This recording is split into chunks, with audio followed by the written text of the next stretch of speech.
There we go. Great, thank you. And can I have a thumbs up? Can someone see the slides?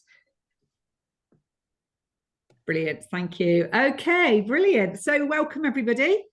This is our Planning for Impactful Change session. And what I thought we would do very quickly is if we can just kind of, I know you had your launch together, and now we're into kind of a new term. We've had a bit of a summer break, probably feels like that was years ago now. But I thought it'd be great if Linda and Susie, just one at a time, you could maybe just unmute and just introduce your trust, and let us know who's in the room, how many people, kind of a quick kind of 1 minute summary and background of you and who you all are. So Linda, do you want to go first? I do. Okay, so I'm Linda Jones. I'm the lead for St Bart's Trust Early Years. We've got 23 schools in our trust and potentially more joining. We're quite a large trust. We've got 7,389 pupils. So most of our schools are two form. We have got some smaller ones. Most of our schools have nursery classes, and many of those have got 60 places. So we're quite a big trust. Some have got a 90 place setting as well. And we're based across Stoke-on-Trent, Staffordshire, Cannock, Cheshire, Shropshire. So we're quite wide. We meet regularly to do network meetings, but we go into each other's schools to do those. We're quite a close early years group.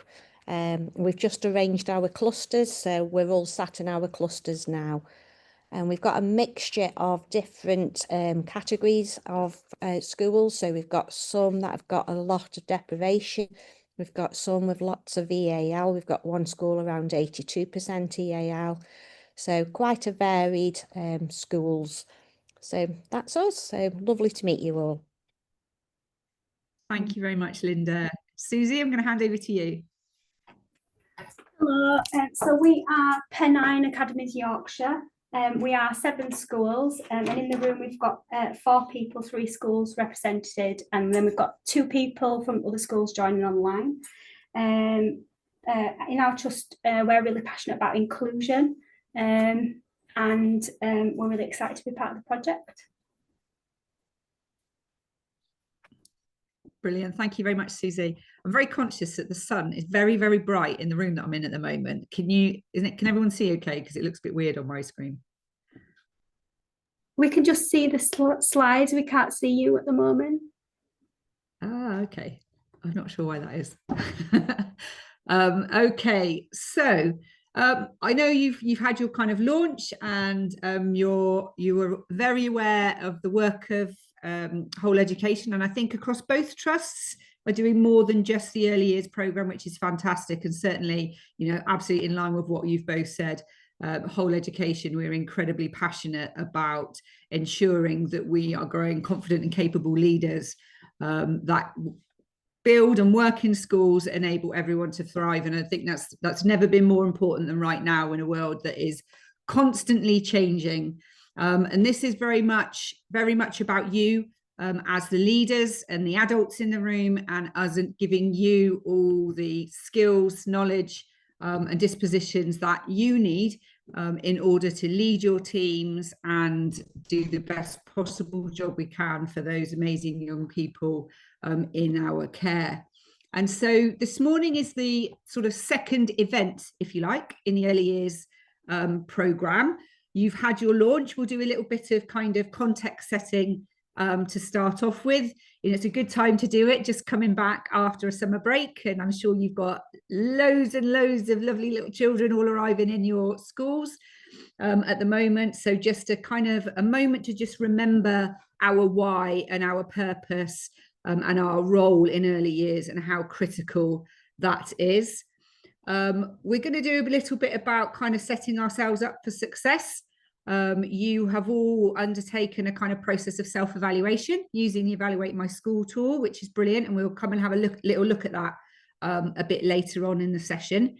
So doing the evaluation is brilliant. What today is about is the next step, how you then use that evaluation to really plan for success for the future, so that you can drive progress in your schools and really start to think about the impact that you have, and growing that over the course of the year. We will take a short break around mid-morning. I've got a piece of paper next to me with my timings to try and keep me on track with time this morning. So we will be taking a little bit of a break in a while, give you all a bit of a stretch of the legs and everything. And then the sort of second half of the session is very much looking at those evaluations, looking at what you've done so far, and starting to form some actions. And a part of that will be actually making sure that you've kind of walked through the process of how we do that on the Evaluate My School tool, and what happens as a result of that. But also starting to work together in your kind of peer group, if you like, or in your clusters, in the case of St Bart's, on how you can support each other to make sure that everything that you're doing moving forward is aimed at having the right impact for young people. So we will be doing a little bit of kind of peer reviewing of the way in which we write actions to make sure that they're as impactful as possible. And then thinking about the kind of the so what, the what next. We do an evaluation, we write ourselves some action plans, but ultimately this is about driving change, isn't it? So we will talk about everything else that is available to you in order to make sure that you kind of achieve real success this year and beyond in your schools and your settings. So we're going to have a little bit of a chance to talk to each other for a moment, and just thinking about, why are we here? So what I want you to do, just in your rooms, and those of you who are online, if you want to write these thoughts in the chat, that would be great. Or you can, or if you're in the room and able to join a conversation with somebody else, brilliant. I want you just to think about, just to come up with a short sentence each, and I am going to ask you to feed some of these back. Finish the sentence. I love working in early years because. Okay, so I love working in early years because. I'll give you a couple of minutes. I want everybody in the room to come up with something, and then we'll share some of those.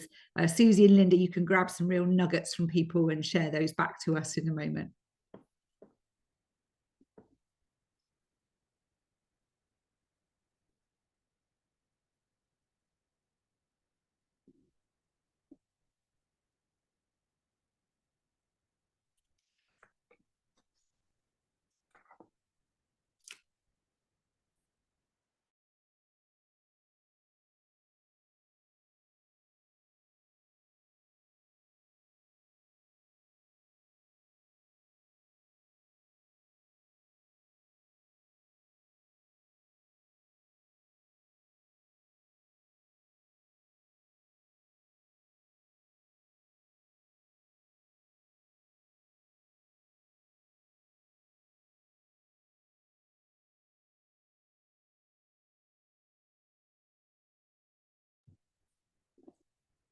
Thank you, Kate, for that one in the chat there.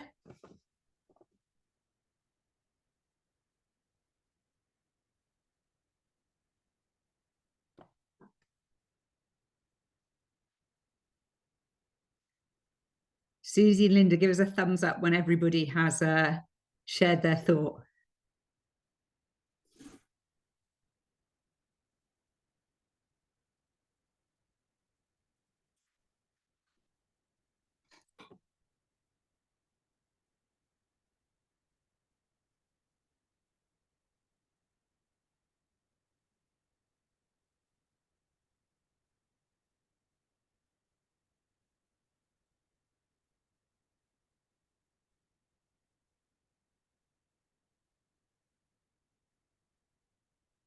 Okay, Linda, do you want to give us some of those nuggets of joy that I'm sure have just been shared in your room?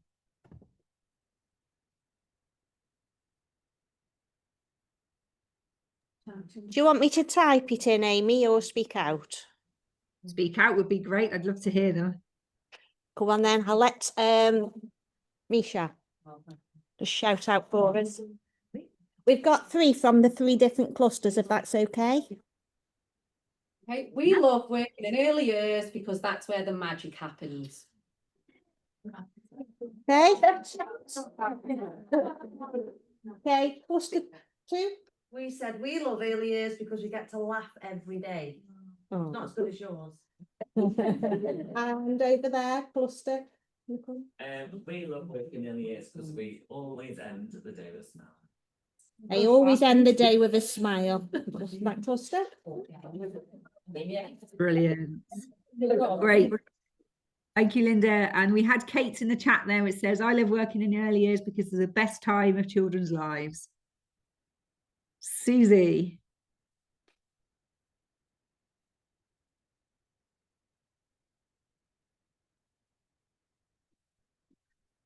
You're on mute, Susie. I don't know if you're talking. Apologies. Okay. So some of our feedback was we love working in early years because of the joy and innocence that we get in early years, and that you're able to follow children's interests and you get better engagement. We like the magic and the awe and wonder that we get, the curiosity of children and how they want to find out more. We love building relationships, the greater focus on the outdoors, and also just making a difference to the children. Fantastic. Love that. Thank you very much. Eleanor, did you have any more to add to those? We just said we love early years because the children are unintentionally hilarious and make work days fun. What a great one to end on. It's brilliant, isn't it? I mean, those words that come from you all there, it just shows the joy that there is working within this age phase. And it is, isn't it? Every moment is like magic, and some of that is unintentional and some of it is because of the work that you do and the joy that comes from children when they discover something for the first time. And I know when some of you will know this, I do a bit of work in Africa in a really deprived community, and when you take something and you give something to a child and they've seen it for the first time and they achieve something, there is nothing like that moment, is there, on a child's face, and that joy when they discover something for the very first time. And early years is just full of that, isn't it? It's full of those really special magical moments. It's really tough though, we're not going to shy away from that. It's not all roses the whole time. And part of what we're doing today is thinking about how we keep hold of those joyous moments, those magical moments as you've described, whilst we're also working through a really, really, really important critical time in young people's lives.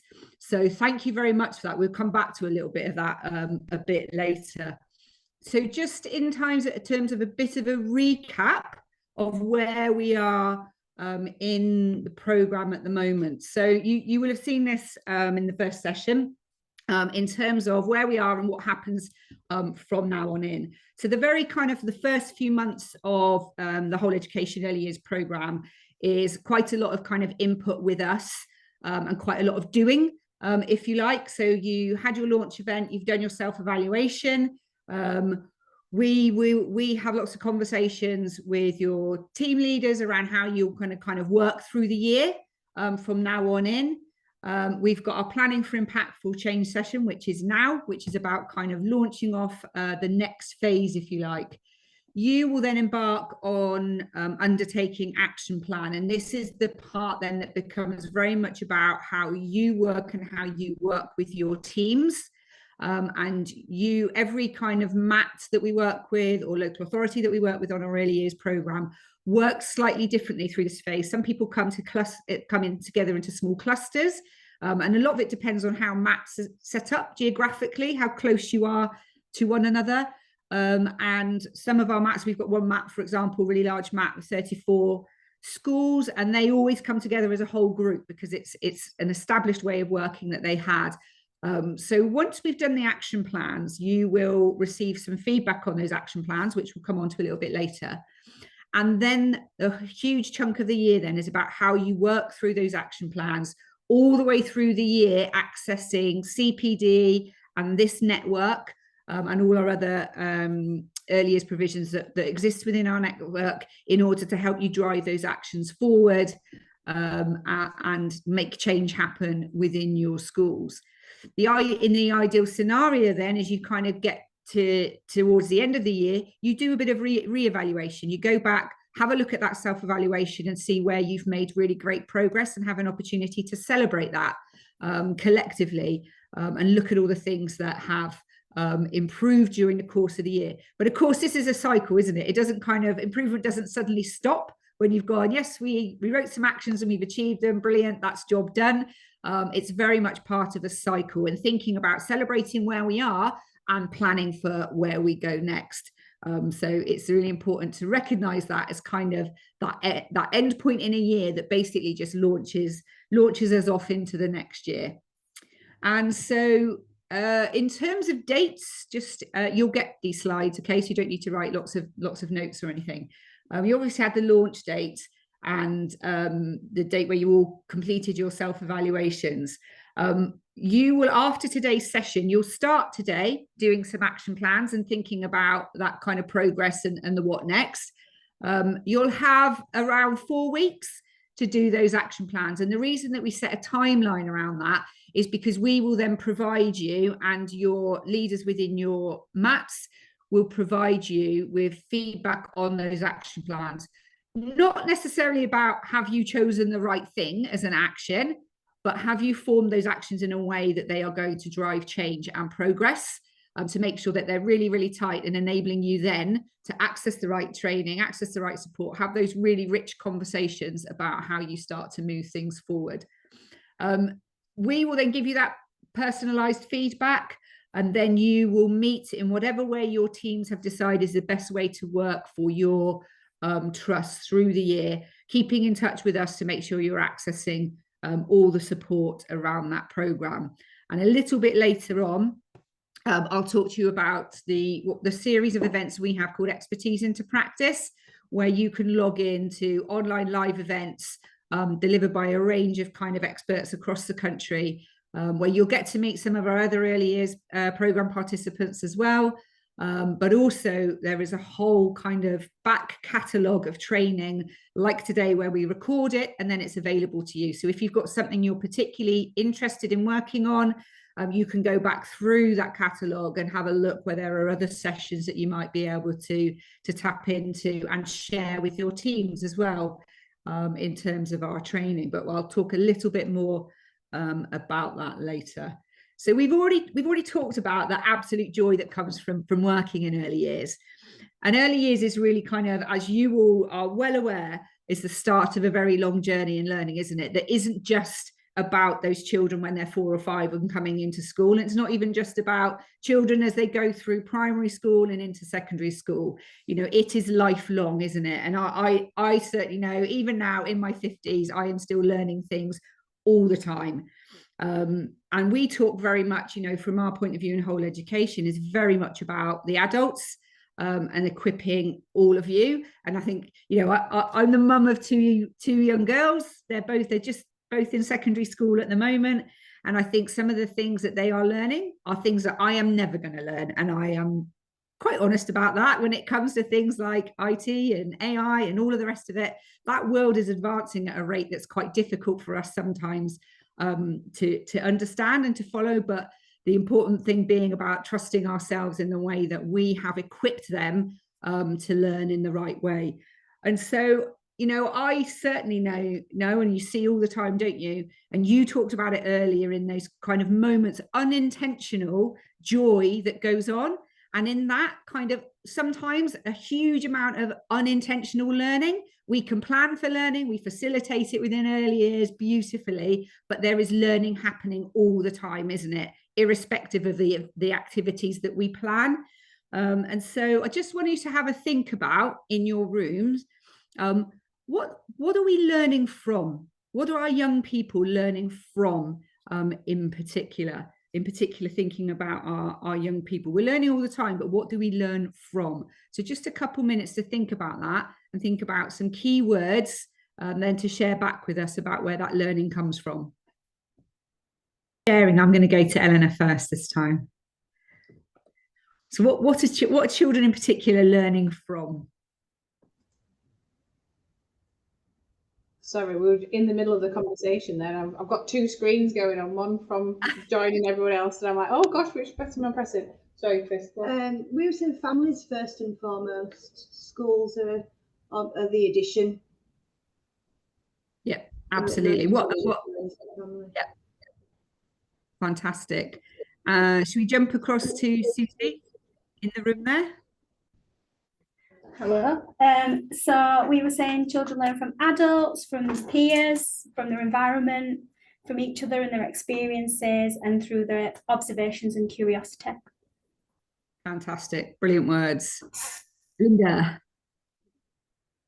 Similar things, we've got first-hand experiences, high quality interactions from the community, the family, modelling, repetition, making mistakes, the world around them, books, technology, trial and error, repetition, hands-on experience, and being curious.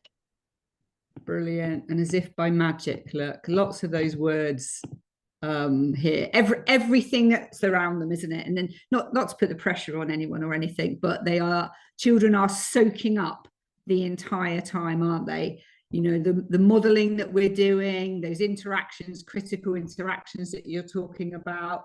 Interesting, this one up here, our senses, they're sensing all the time, aren't they? All of their senses are triggering all of the time and taking that learning on board. And really is about kind of shaping lives from the very, very beginning. So, you know, when you think about that and you think about, you know, I think particularly, and in one of our sessions that we had during last year, we were doing a lot. One of the things that came up quite a lot in self-evaluations last year was children, the way in which children come into school. And somebody mentioned it really early on, their family experiences, all of the kind of learning that has gone on in the 4 years before they come into a classroom in school. And those very first interactions, very first experiences for lots of our children and families now, they're not just their first experience of school, that's their first experience of education in the UK. We have lots of families, and I know in both of your trusts, you've got lots of families who have moved to the UK, and this is their first experience of kind of services within the UK. So it can be really daunting, can't it? So, and every single moment of that is a learning opportunity. So thinking very carefully about the modelling that we are unintentionally doing the whole time, our interactions, not just with children, but obviously with each other, that children are seeing and feeling and hearing and being a part of, is all part of that learning journey, isn't it? And a really important part for us in that, we talked about kind of young people's observations, but also our observations of the way in which they are taking those things in board.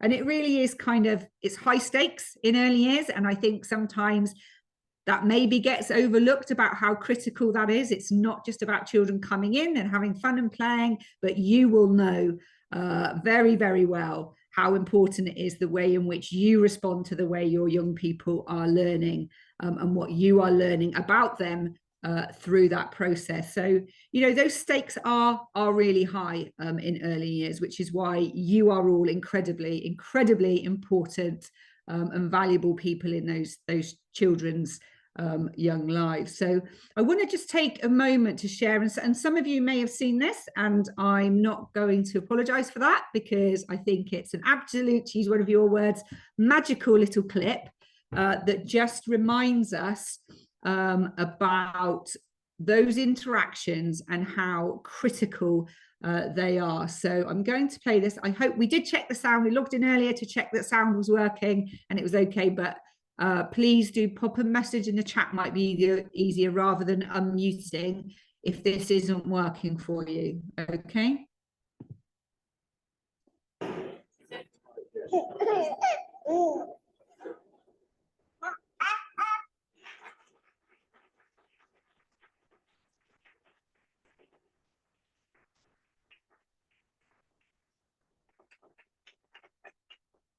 What if I was to tell you that a game of peekaboo could change the world?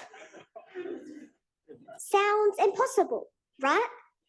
Well, I'm here today to prove it's not. Hi, I'm Molly, and I'm 7, and this is my little friend Ari. Say hi, Ari. Hi. Oh, and this is my neighbor, Amajot. He has to take Ari away now to get ready for our experiment. But don't worry, they'll be back. My talk today is about some powerful things you grown-ups can do that shape us as children and the adults we become. How do I know? Because my parents and people around me did them early and often. I know not all kids are as lucky. Some of my friends, some kids at my school, and many around the world. And I would really like to help change that. Thanks to scientists, we now know just how important the first 5 years are for our health and development, especially our brains. Ari started learning long before he was even born, from inside his mummy's tummy. When Ari was born, he was tiny and he cried all the time.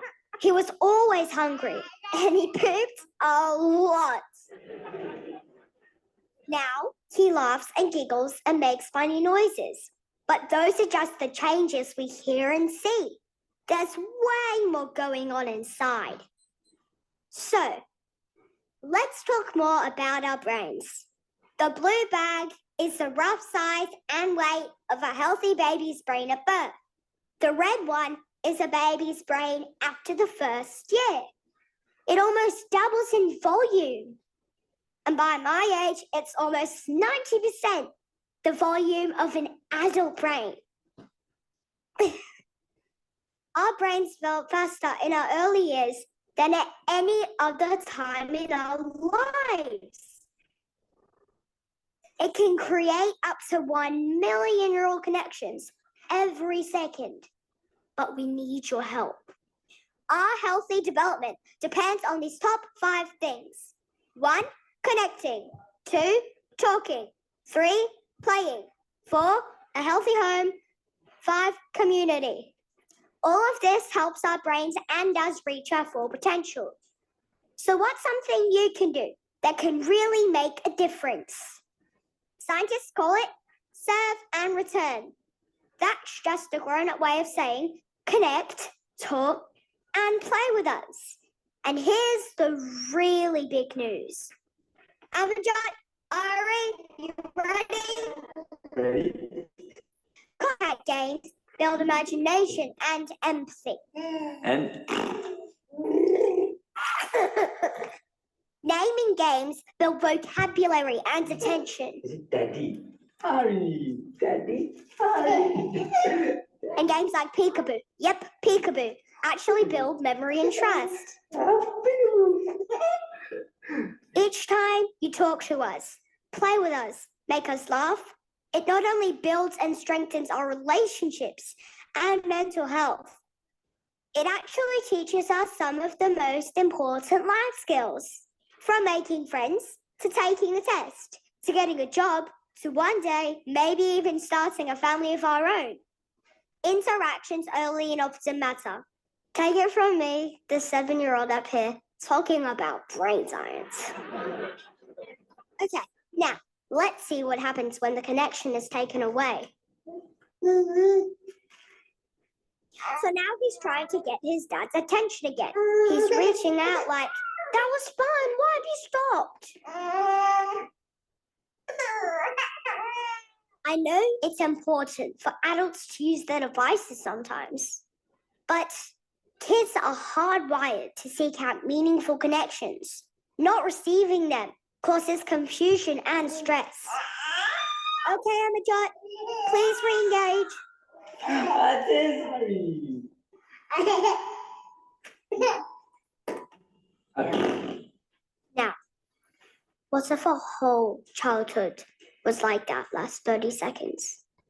How hard it would be for a child to feel calm, to feel safe, to learn to trust anyone, and the lifelong impact that would have. That makes me feel sad.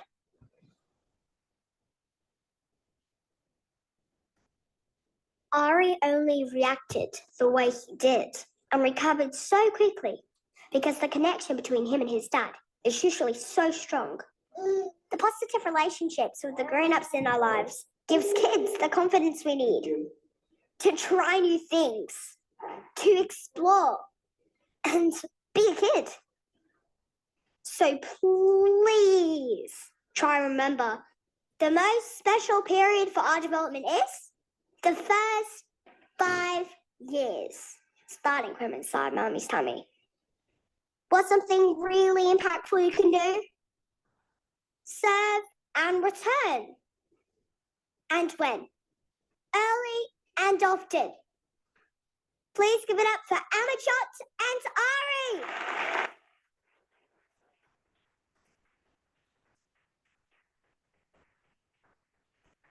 Every moment together is an opportunity to connect, talk, and play. Imagine the difference we could make if everyone everywhere did this. To us, to children, it's so much more than just a game. It's our future. Thank you. See, peekaboo really can change the world.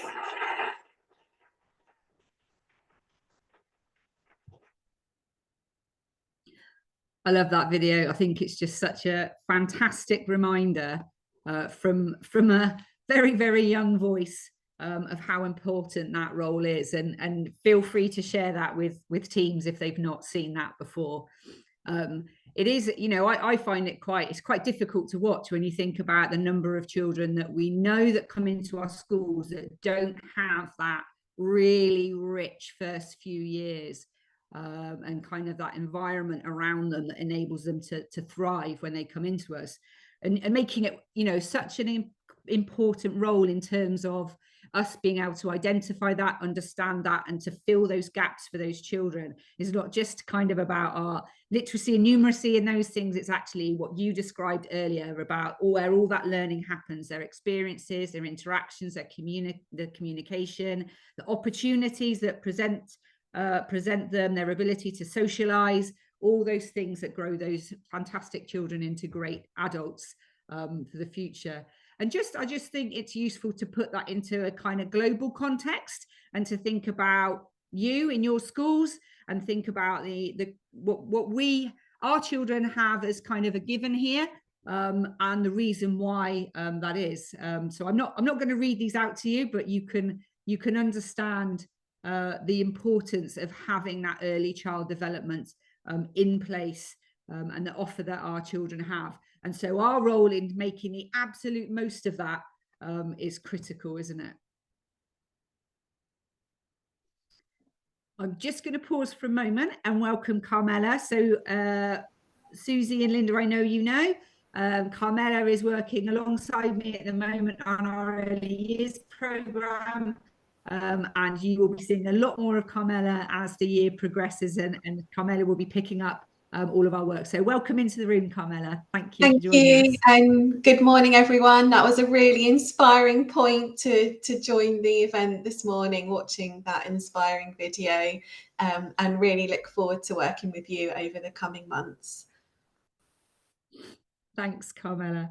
And just to kind of bring that kind of a bit more down to our local level, if you like, and not because I want to share lots of data about kind of progress in early years or anything like that from a data point of view, but it does make us think about the other 20 to 30% who aren't in those statistics. So great, 67% with good level of development, but that's quite a lot of children who aren't there yet. And lots of that we know being in relation to everything we've talked about this morning in terms of their experiences to date, the context around them. And so that really crucial role we have in setting things up so that all children have the same equal ability to learn and progress going forwards is absolutely crucial. And again, you know, I'm not sharing this because I want to talk about the data and what's kind of what it's telling us in terms of what's great and what's not and where the gaps are, etc. But a lot of this data hasn't changed significantly over the time. So, you know, is it saying we haven't found a solution yet, or is it actually saying that in spite of the data, our role is to ensure that all of our 5-year-olds have a great capacity to learn moving forward? And yes, they learn at different rates, but developing that ability to thrive in learning, inspiring them, those things that you talked about really early on, those magical moments, those moments of awe. How do we continue that throughout the child's journey? Because we know that they are going to be learning for the rest of their lives. And so we want to make sure that they leave our early years being inspired by that and motivated and wanting to learn more, having a real thirst for knowledge, and keeping those kind of, listening to Molly there, and keeping that growth in their brains because they want to continue to learn. That really is a crucial part of our role, isn't it? And if we can get that right, all of our children, we know, will develop those skills. They may not all develop it right at the beginning, but that ability to learn will ensure that they do develop that. One of the things that was on that really early slide was kind of us understanding how all of our senses are working together to help people learn. And it's interesting when you think about sort of development and some of our vulnerable groups, if you like, and the way in which they have access to all those experiences around us, that we take that into our learning and the way that we kind of set up our programs. Some of the training that we do on our expertise into practice, we'll take some of this into a bit more context, and thinking of our very first one, in fact, is about setting up our year. And I can remember working with a school a number of years ago, and they had an inspection, and I was working with them because their inspection hadn't gone particularly well.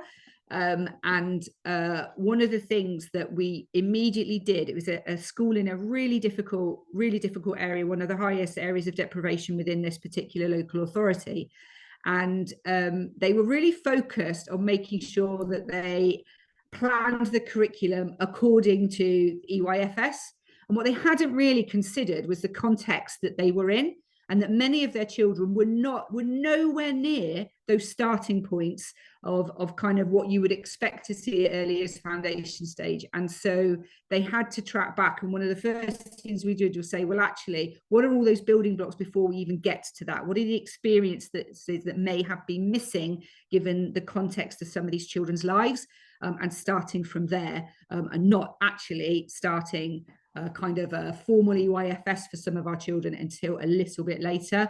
And so we really have to think about that, and think about the children that we see in front of us. And that work we do really early on in understanding that is critical, isn't it?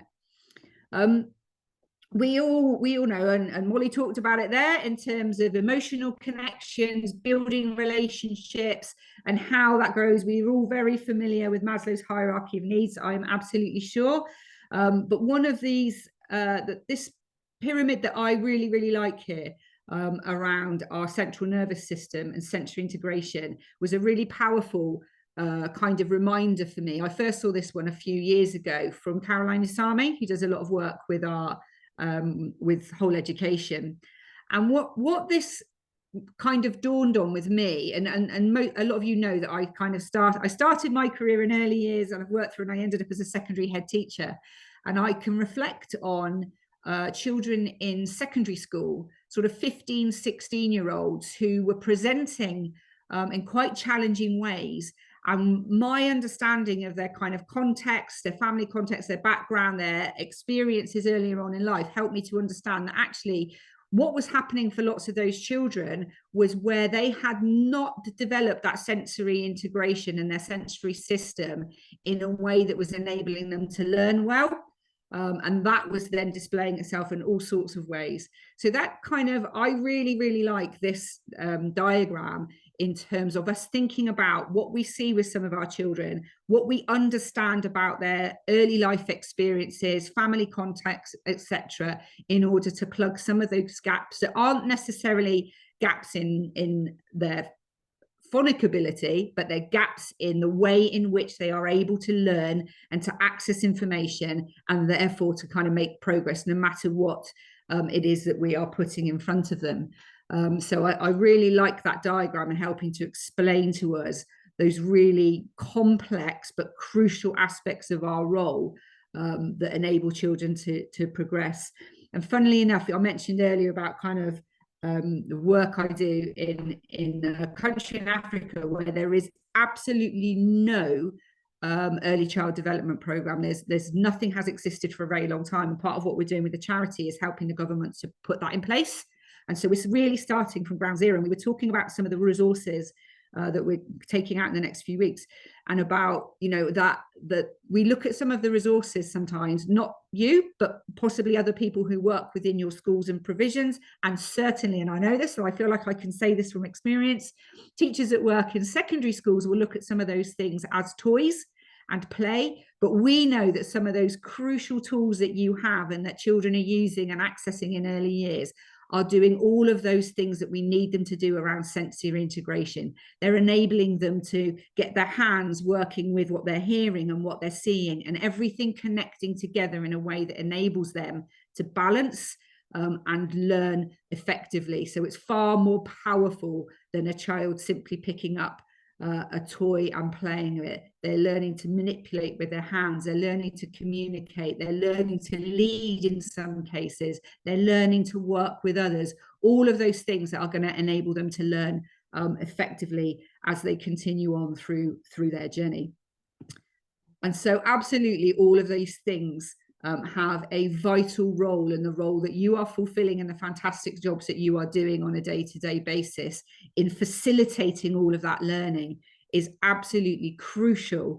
And the reason we spend sort of quite a lot of time talking about this now is because getting a really solid and sound understanding in provisions of what our core purposes in early years, our real why, is absolutely crucial to enable us to think about how we move forward, what actions we want to set ourselves in each of our schools to ensure that we are progressing our provisions in order to support children on that lifelong learning journey right from the very, very start. So just to kind of go back a little bit and just to think about kind of where we are. Oh, sorry, we've gone a little bit too far. Our next stage is very much about now thinking about, where are we? We know what our job is. We know, we can see how important it is, and those kind of magical moments that you facilitated. It's funny, actually, when I listened to you earlier saying those things, some of the things that you say in kind of those magical moments, as if they're just happening, you make that happen in what you are doing every single day in your classrooms. It doesn't just happen by chance. It happens because you're doing the fantastic jobs that you're doing. So the way in which we plan for that, to make sure that it has the impact moving forward, is absolutely crucial. And that's kind of the bit that we are going to go on and start to think about now, is how do we plan for that real success for all of our children in our provisions. So we've talked a lot and kind of thought a lot about what we do, what our absolute core purpose is. You know where you are from having undertaken that process of self-evaluation. That's giving you a real sense of where you are as a provision. And I know that kind of over the next few weeks and within your mats, you will probably have a bit of reflection on that. You'll have a bit of time this morning to have a look at what you have said within your self-evaluations and how true that rings for all of you, because you've done that kind of individually within your provisions. Hopefully with senior leaders in your provisions, it's interesting to look at what you are saying collectively as well, in terms of making sure you've got that consistent experience for young people moving forward. So what's your role next in part of this process? And I'm just going to share with you a couple of models of leadership, if you like, to help us to think about the way in which you want to move this forward now. And you are, just as our children, you are all very different. You come into this with different experiences, different knowledge, different skill set, different ways in which you drive your provisions forward and you lead your teams. And no matter, you know, I know when we've heard this morning, the range of contexts we've got, from kind of quite small intake schools to schools with kind of 3-class intakes. So all of your experiences are different. And just as important coming into this. And this is why we do a lot of this together to start with, so that you get used to working together and learning from one another and supporting one another. But you will all have different ways in which you lead as well. And no matter how small your provision is, you are leading because you have other adults in the room, and you are leading that process for our children. So just to kind of, I've got a few models just to think about here. And it's not to say that any one model of leadership is right and another one is wrong. It's just to get you thinking about that role of being a leader within your own provision. So I'm sure you've seen this one. Simon Sinek is all over the place quite often, and all his kind of leadership theories. But it's just a really nice kind of simple one. And I certainly, you know, this resonates with me in terms of that why being absolutely crucial. It's really difficult to think about what you do next if you're not kind of grounded in your purpose and your why. And one of the things you do a lot when you kind of do leadership training, as I'm sure some of you have, is thinking about kind of difficult conversations you may have to have at points of time and as a leader. And I always used to find, even when I was a head teacher, that if you're really grounded in your why, those conversations aren't difficult, because everything comes back to the reason that we exist in the first place, the reason we are doing our jobs for those young people. And if something is not aligned to that, then it needs to be picked up and brought back to that kind of core purpose, doesn't it?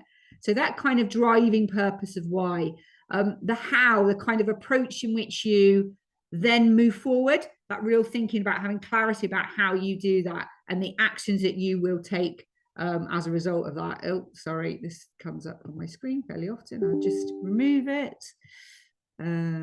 Okay, are you still there? Is that still sharing? Yeah, I don't know if you got that message when you came up. Anyway, this one's quite an interesting one. I quite like this one as well, because this one is very much about alignment, and very much in what we talk about, I know when we do our launch, about early years not becoming an isolated part of schools. It's not a kind of I can't remember what the phrase is that Sarah Quinn uses, but it's not kind of early years is over here and all this stuff happens and children play and then they go into school. Early years is the first part of a really, really long and important journey. So the alignment of your purpose with what's happening in your school and the outcomes that your school is hoping to achieve is absolutely crucial. When you think about that from a team context as well, whether your team is you plus one person or whether it's you and 15 other people, having that agreement and how you want to move forward is absolutely crucial for success, isn't it? Understanding all those kind of interdependencies and all the different factors that are a part of that are crucial. So that ability to form that vision collectively, and I know that's one of the things that comes through within the evaluation as well. How do we look at that as a collective so that we're all aligned to that same purpose? And then this last one I really like as well, authentic transformational leadership. And this is kind of taking it from the kind of the leadership style, the leadership process, into actually what we do on a day-to-day basis. What you do in your rooms all the time is inspire. You know, your role crucially is about inspiring young people, and the way in which you do that with your teams. You know, when I love the Molly video, because even though I've probably watched it, I don't know, 20 to 30 times, it always inspires me around kind of, okay, this is what we're doing. This is why important. And it even reminds me of my own behaviors and the way that I am, and kind of reminding myself, actually, you know, that device should not be around all the time in front of my own children, even though they're teenagers.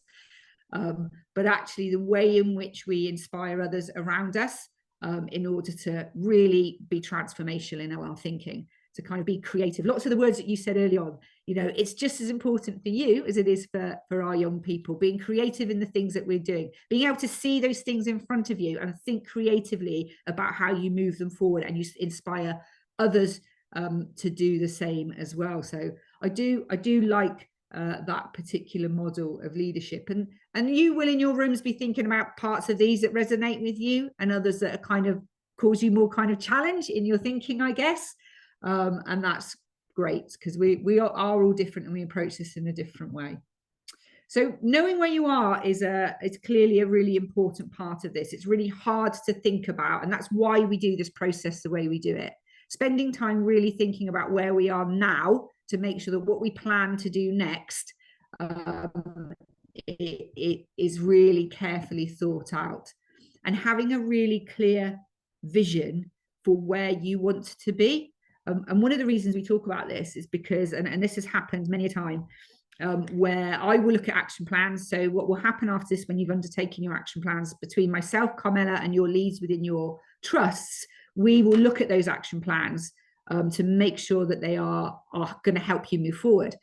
And one of the things that I have found, and this happens every time we run a program, is there are always one or two where people have written an action for every single statement within their self-evaluation.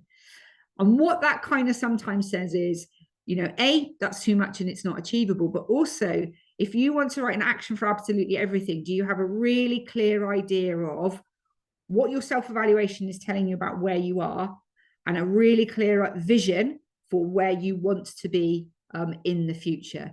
So having that and then thinking about the process for that is a really important step. So where are we now? What's our vision? And what's the process I'm going to take in order to get myself there? And there are different ways of thinking about this, and we'll kind of split into groups in a moment, and you'll have a chance to talk about this. But it may be, and some of the most effective action plans I've seen are where people really carefully think about a particular area. And if you think about earlier on when we were talking about the whole process and the timeline for this piece of work, and that, you know, yes, you may be kind of enrolled into a program, have a license for a year, but school improvement isn't a year, is it? School improvement is a continual cycle, and we can't always improve everything immediately. So having a really clear vision about what's important now is crucial. And it might be that at the beginning, you're kind of setting yourselves really clear actions around some specific areas that either you or you collectively as trust have decided you want to focus on. And as you kind of work through those during the course of a year, make really great progress, you then start to look at some of the other things that you might want to focus on. So being really clear in what it is you want to achieve now and what you're prepared to think about maybe needs to come later or next is a really important part of then how we get the process right in order to achieve that long-term vision. So I just want to kind of have a look again at a couple of models. We work very much through this program in a cyclical way. So you have already done a degree of kind of reviewing, but reviewing will be happening all the time. You know, in the most impactful kind of provisions, that you can see that the self-evaluation is used as a working document. People are going back and revisiting and reviewing kind of what they set themselves and having another look at it, and either say, yes, you know, we've made progress on that, I'll change my action, I'll take the actions off for now because I've got a different priority. It becomes a working document, so that review, yes, you've done it now, but you will come back and revisit that. Making sure you're really clear about where some of those gaps might be and some of those areas that you absolutely want to focus on, and then planning for it. How do we plan carefully for the things that we want to take forward and that we want to improve? And we will talk about that again in a moment. And then how do you put those actions in place? And we will talk a little bit later about some of the other factors in that. You know, our early years has to be a part of a whole school provision, doesn't it? So we will talk a little bit about some of those actions we might be thinking about that aren't just about you in your setting, and there's impact on others around you as well. So just to have a kind of a reflect on what our evaluations were saying. So what I've pulled out here is across the whole cohort, so across both trusts, the things that were coming out as real strengths. And it is just as important, and you may argue more important, that we're able to look at these as well and understand the things that we're saying we have strength in, because there will be some people in the room, I'm sure, that are thinking, well, I didn't think I put that as a strength. And that's great, because what this helps us to do is also identify where are those pockets of great practice that we need to share to make sure it's consistent. So we take what you've got here is this is one of the trusts, the first column here, and this is another trust, and then this is kind of the overall. And what I've taken here, which is quite interesting, almost all the areas across both your trusts that anyone identified as excellent was the same in both trusts. there were very, very few that one trust said that they were really sort of secure on and the other trust didn't, which was quite interesting, because you've obviously got very different contexts, you're in different parts of the country, and yet there's a real commonality around the things we feel we are really confident with and we do really, really well in our early years settings. So what I want to do is just to take a moment within your rooms, and those of you who are online, hopefully you can join a conversation with somebody from your trust in your room, and have a think about, how does that feel? When you look at those areas of strength, does that resonate with you? What does it mean for you as a trust in order to kind of what you have got as foundations to build upon? Does it align with you? Just a bit of individual thinking about, does it align with what you felt? Or actually you see, well, actually there's clearly people I can go and talk to about these areas because they've been identified as strengths. Or did you come up with other areas that were real strengths? And there are a couple of other bits on the slide in a minute, which were the very, very, very few variations between the two trusts, which I think I'll just pop out, I think it's on the next one. Yeah, so these are ones that were different ones at different trusts, but you didn't necessarily align on as a whole cohort. But the ones that you collectively across all the trusts said were your strengths were here. So I'm going to give you a moment just to talk into your rooms and just reflect on those areas of strengths that have been identified through the self-evaluations and how that feels for you as trusts. Okay, so we just take 3 or 4 minutes to have a conversation about those.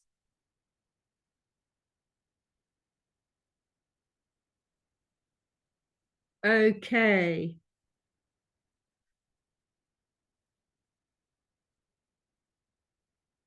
So it'd be great to get a little bit of feedback and kind of how that felt for you, seeing those areas of strength and kind of what it means to you. I think, you know, one of the overriding things that kind of leaps out for me from this is the sense of warmth that exists. Those areas that you are feeling really confident in are the things that are really important, kind of, you know, that base layer of foundations, those relationships, feeling proud to work within early years, the kind of warmth that exists within that information sharing as well, really important. Those things that are really great building blocks to start children off successfully are the things that are coming through with real confidence, which is fantastic. So it'd be great to get a bit of feedback from I don't know if Susie and Ellen, maybe you both want to unmute so that you can interject at the same time, or whether that's going to cause some strange echoey stuff going on in your rooms, I'm not sure. But if the Pennine group want to unmute. So we were just saying that for us, we haven't had early years leadership capacity for going on for 18 months. Things have changed this September, so it's been very much Ella and I kind of getting in where we can. So we do have some real strengths. We have some fantastic staff in our early years, and they've really held it together. So when we look at our strengths, our teachers and their relationships with parents and conversations, they're a real strength. We have a Senko who's fantastic working in early years. So those things for us are strong, but then we fall down, I think, more on the leadership side, us being available. But you know, like I say, that's changed now. So we would hopefully by the end of this process rate ourselves higher in those areas. Yeah, and we'll come on to that in a moment. So, but those things that you're seeing there are kind of resonating in the room with those of you in your schools. Susie, what was kind of the conversation in your room around the strengths?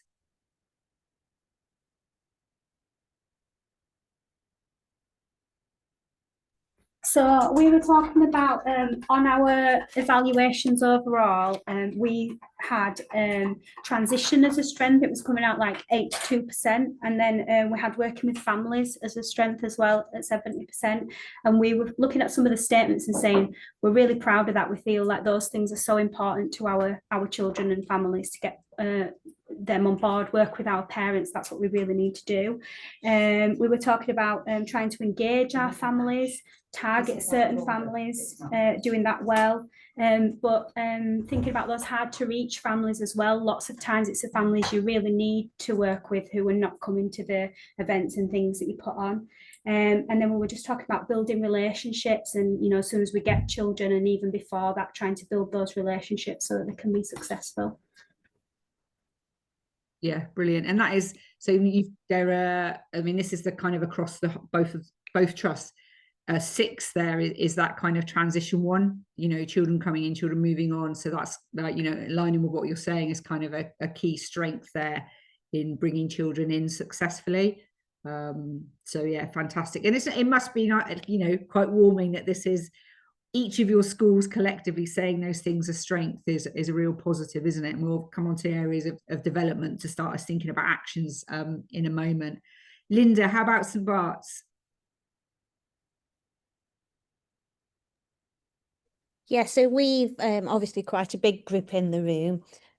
So we've sat in our clusters, and a lot of them are saying similar things, where they need support and where they're doing so well. There's a lot of strength, a lot of knowledge in the trust. I'm really proud of our early years, and we just need to just look at those things like intent, governors, things like subject leaders' knowledge, because they do change on a regular basis. We have a few of us just had a discussion about that. We completed this before the summer, and then obviously staff change, and that can cause, you know, it's difficult in itself, because then you've got to improve the knowledge of those new people joining your setting. So we have changed a couple of the schools who felt that right at the beginning, but even now, you know, things change all the time. People go off sick, don't they, or maternity leave, or all sorts. So it's just that fine line of, but I've said we can have a look at that, so that's not to worry about. But yeah. Yeah, and that's, you know, you illustrate there perfectly, Linda, the need for kind of this the work to be a working document, if you like, a working tool, in that it's not a kind of, I've done my self-evaluation, that's it. You are doing that all the time, aren't you? You're always reflecting on practice and areas for improvement and developing that. And this process is about how we help you to do that in a way that isn't overwhelming, and it's kind of planned and thought out, rather than there is so much that we've got to do, how do we work out where to start? And so that's kind of what the process is now. So, and what's really interesting, and we are so bad at this in education and teachers, is you've both very, very quickly talked about strengths and then immediately started to talk about the things that you need to do to improve. And sometimes we need to just stop and go, do you know what? We do this stuff really, really well, and be really proud of that, and think about how you can build upon that, because those foundations that are there and what you're all saying are kind of strengths and where you've got real confidence, you wouldn't be able to progress and move forward if those things weren't in place, you know. So that's really, really strong in terms of foundations to start from when we're starting to think about, you know, those areas that we will go on to. And that is why I put this in first. Let's think about strengths first. Let's celebrate everything that we do that is really great and really strong before we start to kind of hone in on getting specific about how we get everything up to that point. But it is interesting how everyone automatically goes, well, this is really great, but we need to do this. So yeah, just hold that for a moment and remember, you know, all those things you talked about earlier in the kind of the stuff that you do really, really well.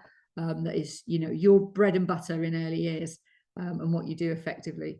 So it was then, I just stuck it up on the screen just briefly. There were some bits then that individual trusts had, but interestingly, although like those 3 areas came out for Pennine as real strengths that maybe weren't as down as excellent in St Bart's, they were like literally so close. So what the system does, there's over 3.5, then it tips into the excellent, and they were like 3.4 something, you know. So they were so close, they would be the next ones for both of you. So it's interesting that there was that consistent thread across.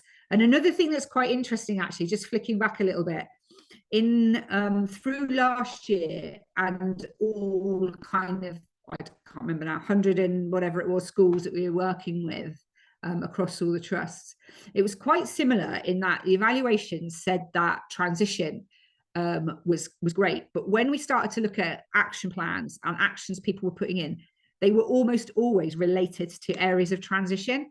And I think what that says to me is that you all understand, you know, in early years, you really understand that how important that role of transition is, not just in children coming in, but that long journey through school, and that need to share kind of where children's gaps are, where their learning is really strong, where they need to develop in their learning. That's all part of transition, isn't it? And so it's interesting that whilst we talk about some of the kind of functional part of that as strengths, that kind of, you know, the ingrained understanding that you have in early years that you are the start of a journey for a child, and that the way in which you have to connect to the rest of the school and subject leads and things like that is really important.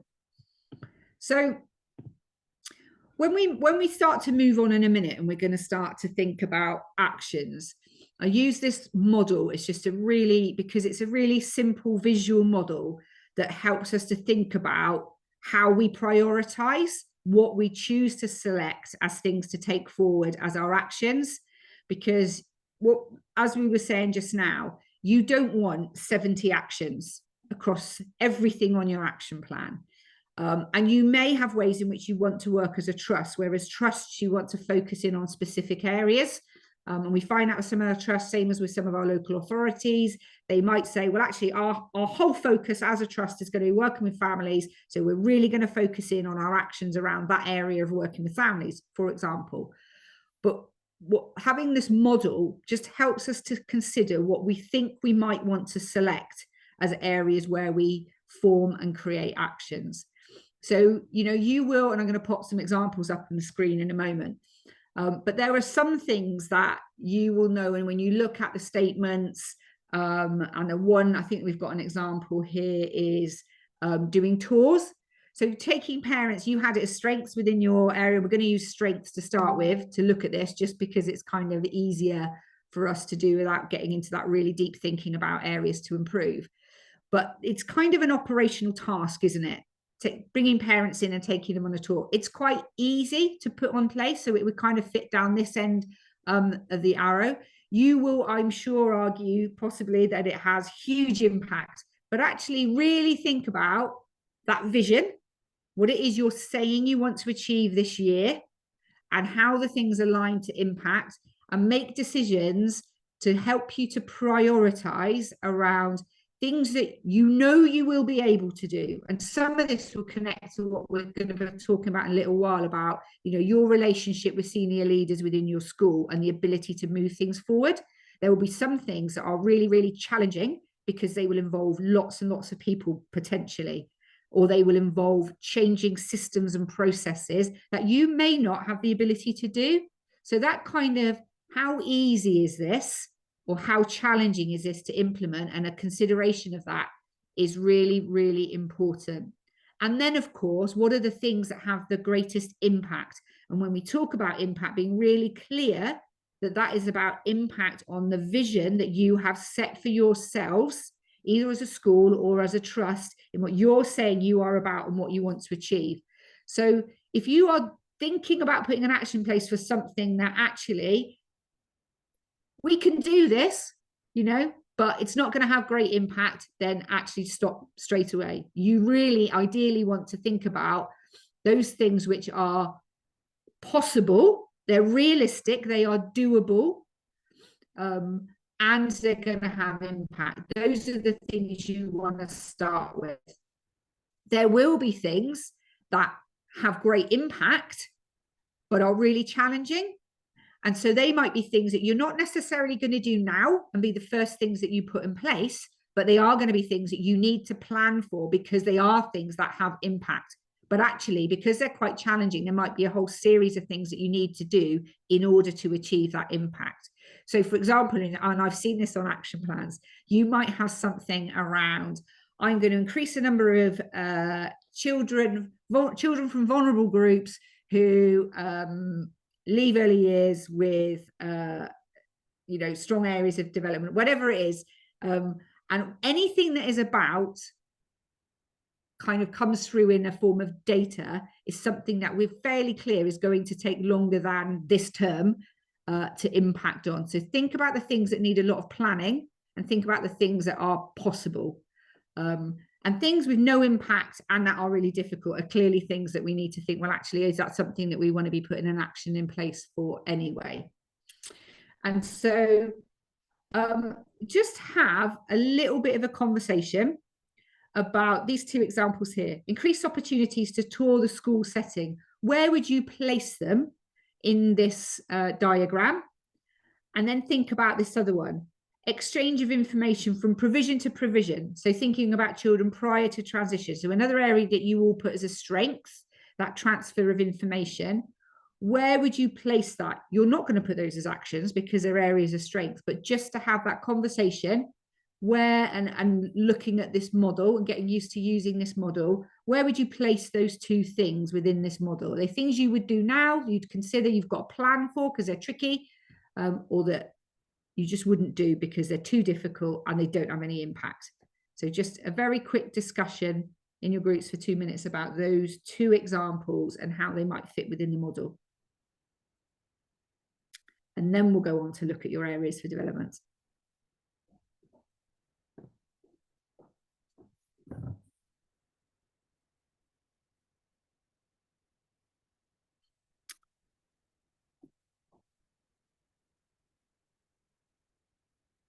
Okay, I'm going to come to the St. Bart's group first this time.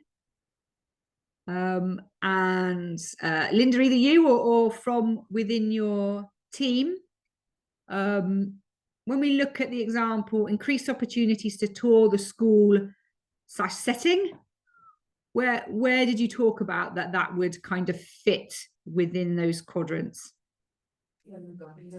No.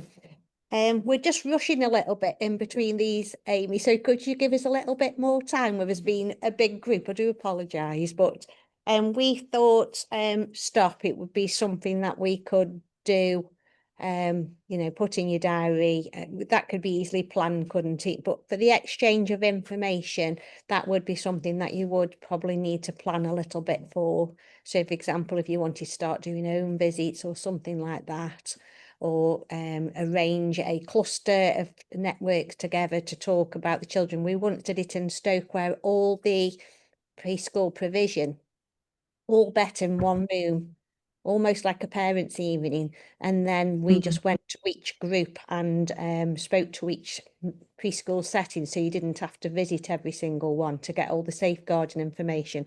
But that took some planning to do that, so we thought that would be planned.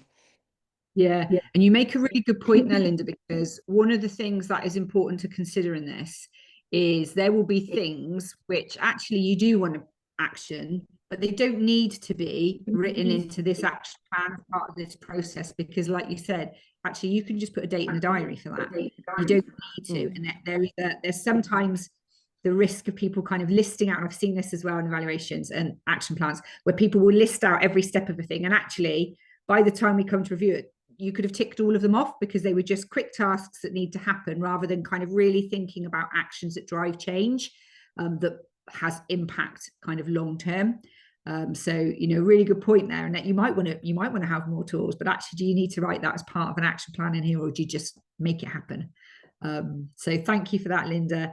Pennine colleagues.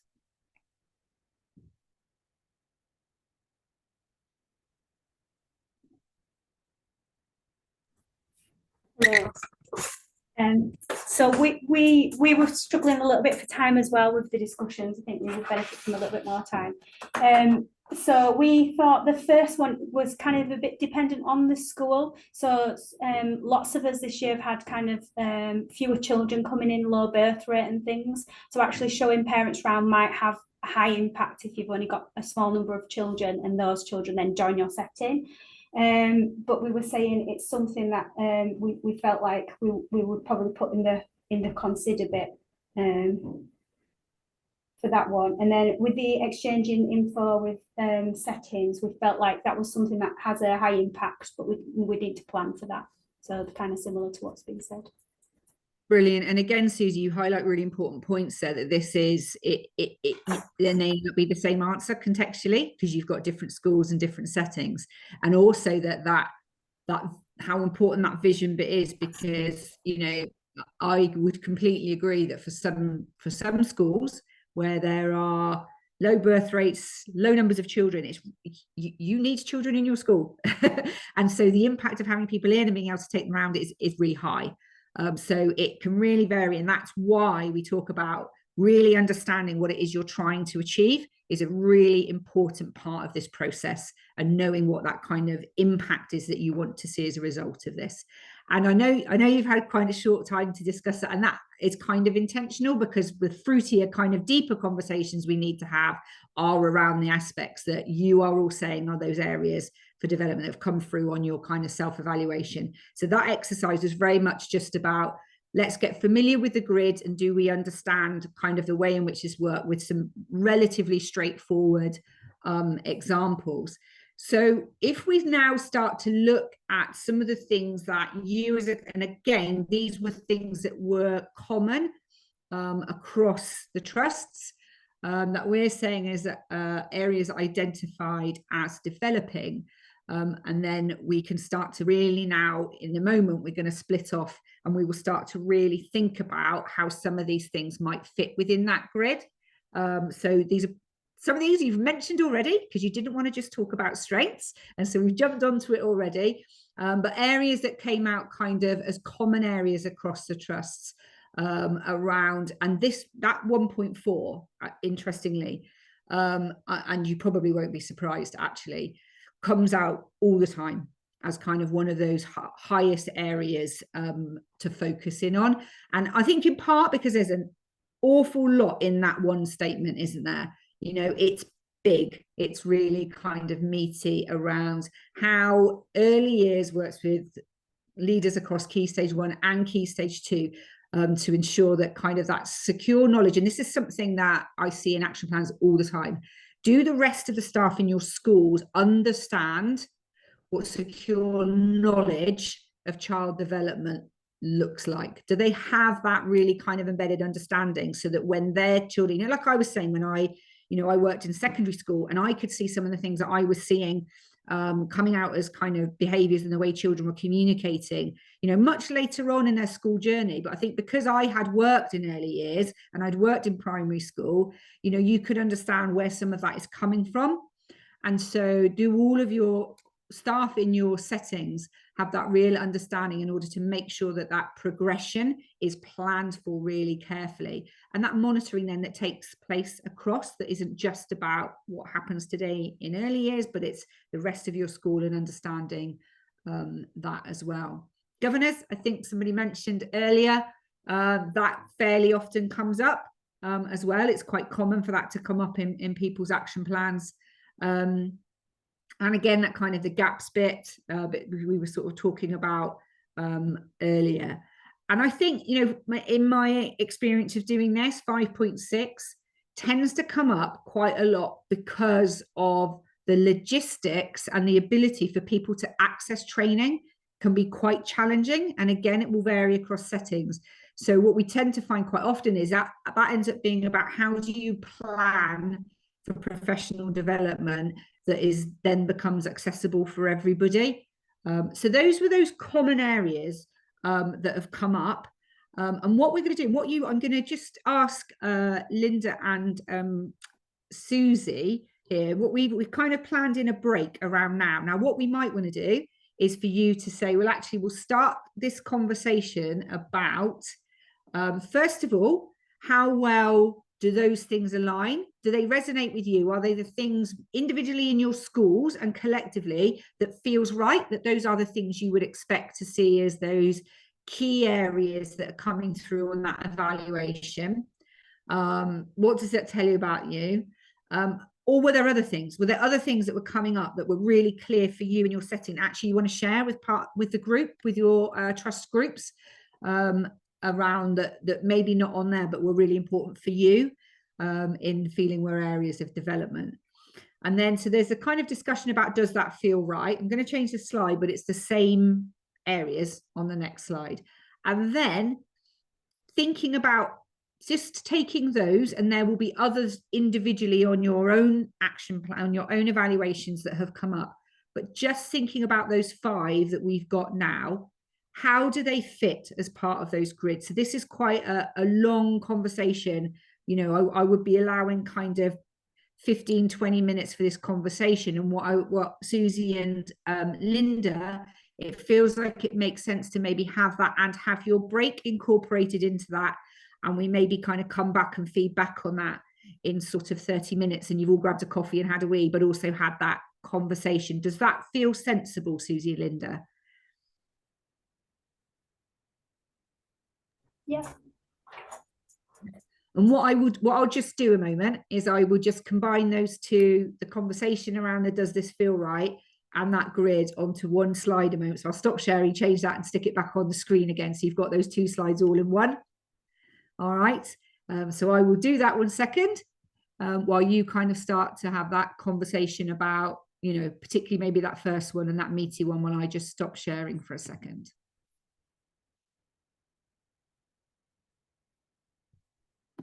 She says, have you got that back on your screens? Okay.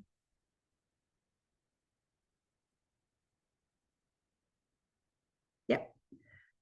Okay, so shall we, if you are having that kind of discussion and have a break and incorporate that, and then we will join back in at past and take feedback on that, and then we'll start to actually look at creating your action plans. So when we come back at past, it'd be really good if you've got your devices open on your tables and your own self-evaluations up in front of you. We'll have a little bit of discussion and then we'll go in and start to really look at those action plans and how we take this forward.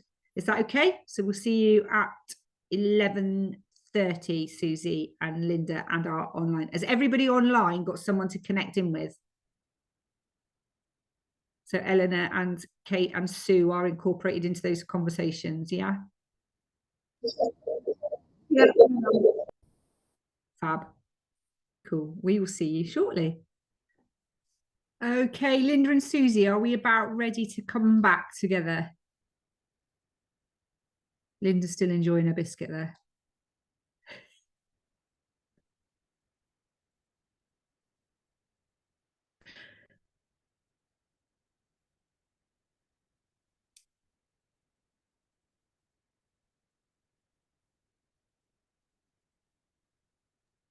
We didn't hear you then, Amy. Did you say something? Yeah, I just said, are we ready to come back together? Yes, we're all ready. Thank you. Susie, you all good? Yeah, we are. And we've got everyone who's on other screens as well. Are we all? Yeah. Hey guys. Brilliant. Okay, so we'll just do a very brief little bit of feedback because then we're going to start to move forward and get onto our action plan. So sort of Linda, do you want to just kind of feedback on thoughts on those things as the areas coming up? Is that what you expect to come up across the trust as kind of common areas? And how was your conversation around how you would think of those in terms of prioritizing where they'd sit on that grid? Yeah, they're definitely coming up with the areas that we want to prioritise as a trust. Obviously, you've got some staff in some schools who are feeling more stronger in those areas, but that's the idea of it, isn't it, to share that best practice. They've all come up with a point each from each cluster, and they were just going to share with you quickly, just less than 30 seconds of what they thought. Would that be okay? Brilliant. So I'll pass you to Michelle. They're loving this bit. You go, Michelle. We can help you. We can help you. Okay, we spoke about 1.4, which was to improve subject knowledge really for subject leaders. So we'd have to plan for this. It couldn't be something that we could do straight away. We'd have to put things in place to support this, such as, you know, planning visits to the UIFS, CPD for subject leaders and for SLT2, planning and monitoring and planning meetings, observations, CPD, so they know how children develop from birth to 5. You'd have to look at budget, local authority CPD, and looking at staff cover for obviously put these things into place. And if you had a subject leader leave, how would you support that leader who was coming in? So these are all things you'd have to do throughout the year. Yeah. Brilliant. And that's I'm just going to pause that one a minute, because it's really good, because what you've demonstrated there, you know, one of the reasons we do this exercise is so that when you start to go in to write your actions, you're thinking really carefully as well about the time frame you give yourself. There's a opportunity when you write an action in to give yourself a kind of date of when you want to go back and look at that, i.e. when you want to have achieved it. So when you think about those things that fit in the plan for, you need to think about how you think about those dates. And then also, you know, the other part of that helps just to connect all the dots together is when you're thinking about those dates and what you plan for, that's the thoughts you need to feed into how you work together as a cohort.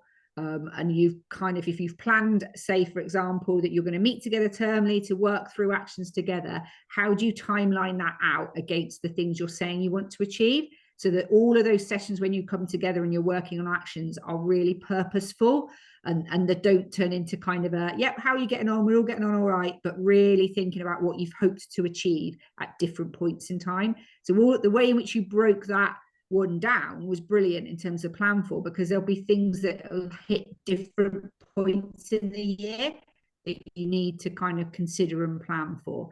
So just getting into the kind of really thinking about this as a process and not just a kind of, you know, setting an action, putting a date and coming back to it in 6 months' time. It's all part of a really key process in terms of achieving that impact. So brilliant. Thank you very much, that group. So we looked at 5.6 and the CPD of our staff, and looked at the fact that we need to make sure that our staff are as upskilled as we are with their knowledge. So planning each week something pertinent to the setting, the provision, the children's learning to help them to progress. So we meet every Wednesday with our team, and we look at, well, we've planned in different training for the term. So whether it's about facilitation or loose parts play, risk management within the setting, so that the staff understand the importance of their role with the things that they are using to help to support the children. Brilliant, brilliant. And again, exactly the same as last time, that sequencing that out to kind of hit milestones along the way is absolutely crucial, and utilising your opportunity to work together as peers to do that. Fab. Hello. Hiya. We also discussed about 5.6 and staff CPD. We said that as a cluster, we've got a lot of new staff that have joined early years since the summer, and some apprentices too. So just discussing like how we, Linda kindly does a whole trust training for new to early years, which is really useful. But just like you said, mapping it out, creating a timeline for how we're going to roll out that CPD and upskill the new staff. Yeah, brilliant. And that's a really good example as well, isn't it, of one that will continue, because you want to take back feedback from that. Has it had the impact? Have those new staff, have they felt it's, you know, helped them, therefore planning in for next year, because you're always going to get new staff, aren't you? So that continual improvement within that as well.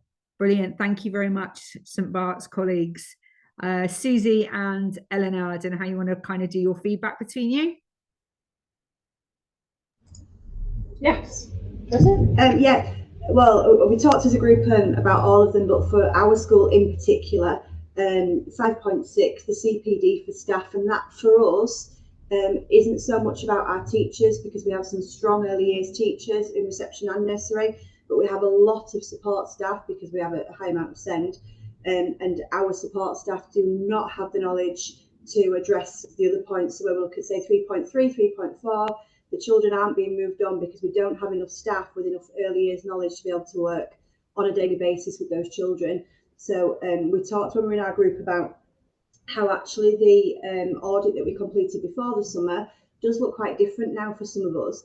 And just since we came back 3 weeks ago, we've put several things in place around our support staff in particular, receiving regular CPD, either through having leaders in early years with them, a day a week. We have somebody over there in early years where she's completely focused on working with support staff and identifying need and how to work with children there, and then providing training for LSAs, our support staff, after school on a regular basis, which we haven't done before, but we're implementing that from next week.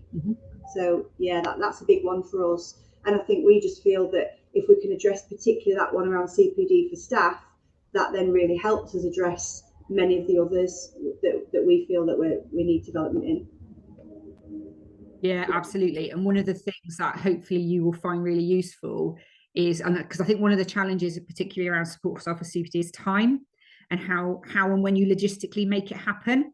And so when you start to get into the digital network, which we'll talk about sort of towards the end, and you can find the whole kind of back catalogue of things, when you're saying particularly around, you've got a lot of staff working with SEND, you know, the catalogue of CPD that's available, not just within early years, but also within SEND and the crossover of SEND and early years, that they will be able to access and look at kind of in their own time, that doesn't necessarily need you, or when they've got any non-contact time that doesn't necessarily need you to plan an event for, they'll be able to log in, and you can almost kind of, depends what you do around sort of appraisals and performance management with support staff, but even kind of the expectation that maybe once a term they log into something and they're taking it on, hopefully will help just in that logistical management of support staff doing CPD that can be quite challenging. So great. Susie, what about you guys?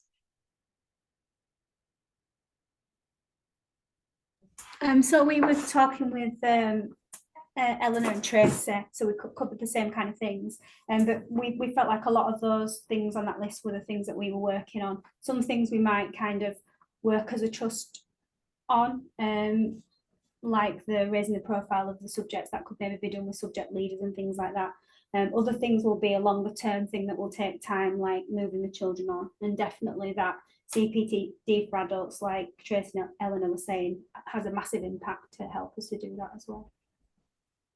Yeah, 100%. And some of those things around, some of those statements that were written there are things that are like you know, children's sort of progress, are things that are become outputs of lots of other things that you do.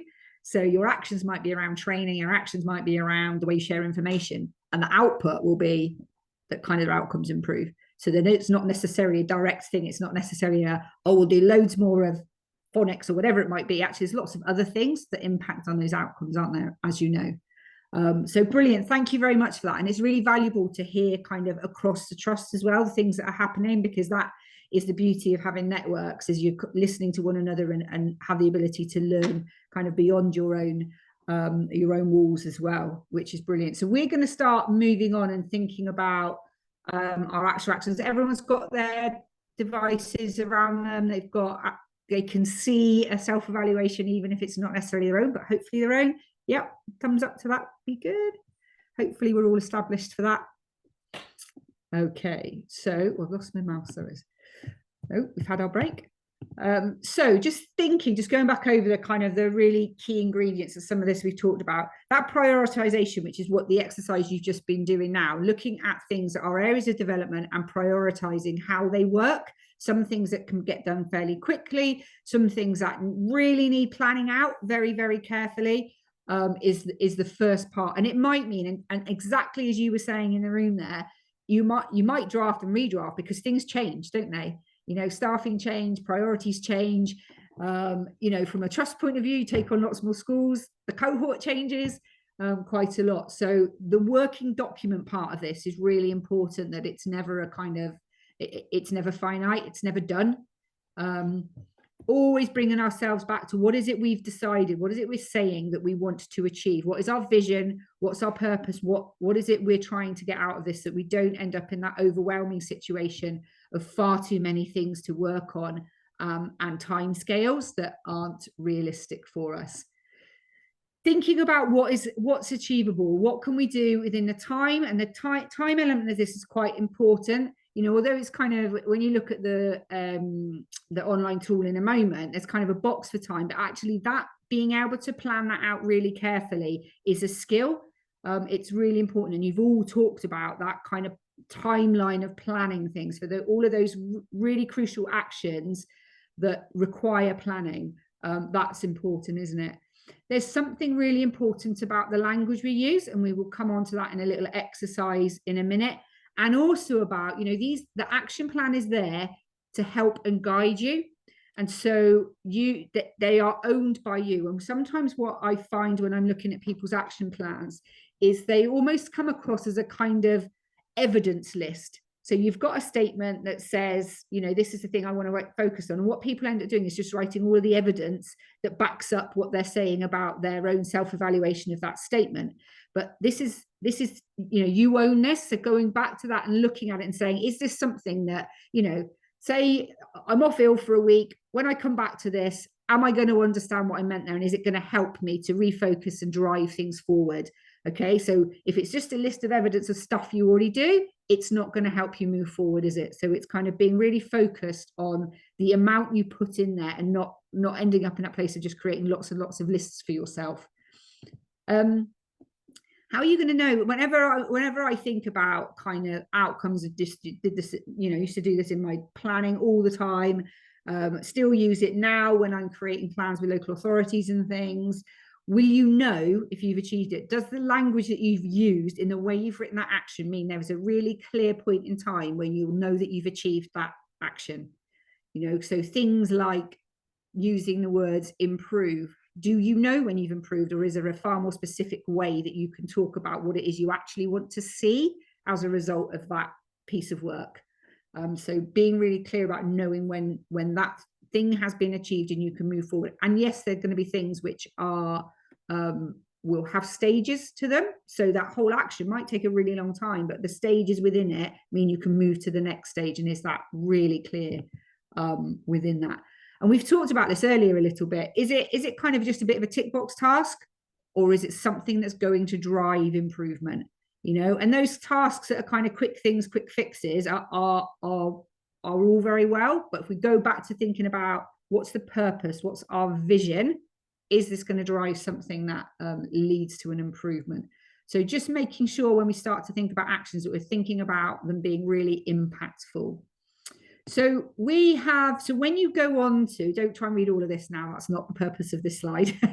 When you go in and you look at them, these are some of the statements. So these are some of the statements at the top of each section that you will have seen that are familiar to you, that are in the self-evaluation. I will take you through a process in a moment where you will learn how to put an action in. It's really straightforward, really, really simple. But what will happen then is you will see your action underneath the statement.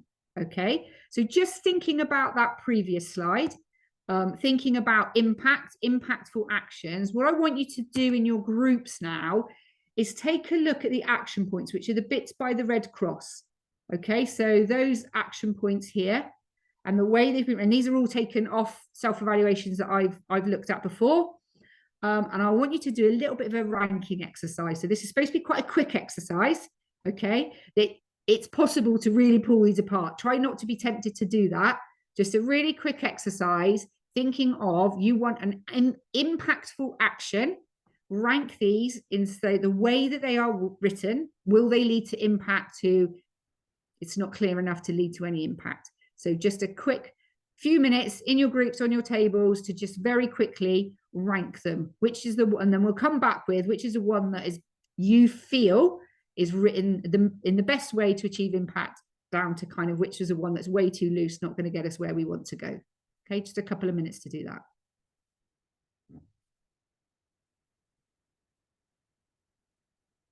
So Susie, I'm going to come to your group first. Which any one of those that you think is an example of pretty well worded good action that would be helpful to us? The top right is detailed and Yeah, specific. If you were to hand that action plan on to a different colleague, they would be like, all right, I know what I'm doing. Yeah. And it also quick time frames as well, doesn't it? Yeah, and it also shows you ways in which kind of these are all taken from different action plans as well. So it kind of shows you that it's okay. It's yours. You use something that's useful for you. And so the person doing that one on the right, actually quite a lot of their actions all the way through were almost like their timeline plan, so that they could go back to it and see these are the things we're going to start with, and you could see where they were hoping to get to. Great. Linda, in your group, what did you kind of look at as one that you thought was kind of well framed as an action? We thought the same of that top one, but also the bottom one, EYFS team to supporting year one. We thought probably needed a little bit more adding to it, but we thought that was much better than the one in the top corner. Yeah, and that bottom right one, if it had finished at EYFS team to support in year 1 during the early part of the autumn term, we probably wouldn't be saying, but because it goes on and say the purpose of that support is around modeling high quality interactions, and it kind of frames it in a much better way, doesn't it? And because that, I think, and that's one that I see a lot, is particularly around that transition around subject leaders or staff working in Key Stage 2 coming down to working in early years and understanding. You know, you see that coming down and working in or seeing children in the context of early years, but what's the purpose of them doing that is really important. So brilliant. And Eleanor and Tracy, anything, which ones, ask your this question, which ones would you not really want to see on one of the action plans of your team? Oh, you've already touched on, haven't you, the word improve, to improve transition. Just what does that mean? How? And then what does that look like? How measurable is it? And we were just saying, just the word improve, we've never really thought about it before. But just putting the word improve on there is very loose, isn't it? Yeah. It's the kind of what you're actually going to do that then improves. Yeah. What's the thing you've got to do to make that happen? Yeah, brilliant. Well done. Thank you all. So we've kind of talked about using this model here as a way of helping us to prioritize areas. So things which take a lot of planning against things which we can do fairly quickly, and being able to think about that. What we've got here now are 5 actions. So not the statements that we're kind of deciding are these things we want to add an action to, but actual actions that have been written. Again, these are ones which have been taken off people's action plans.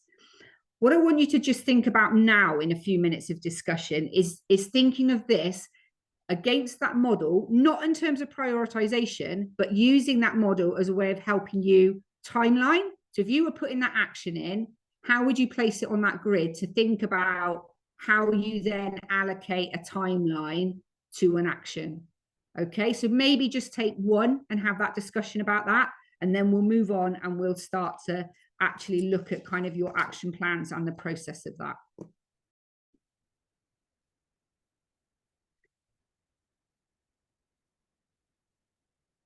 Okay.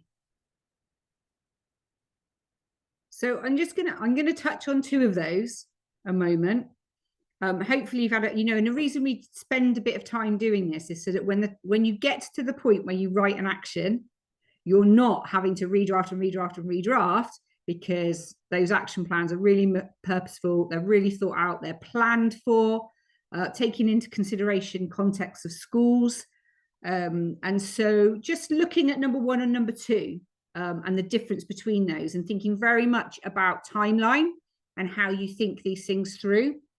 Number 1, I'm sure you can see, feels a bit more kind of adding curriculum resources and links to the school website page is kind of a fairly short time scale, would we agree?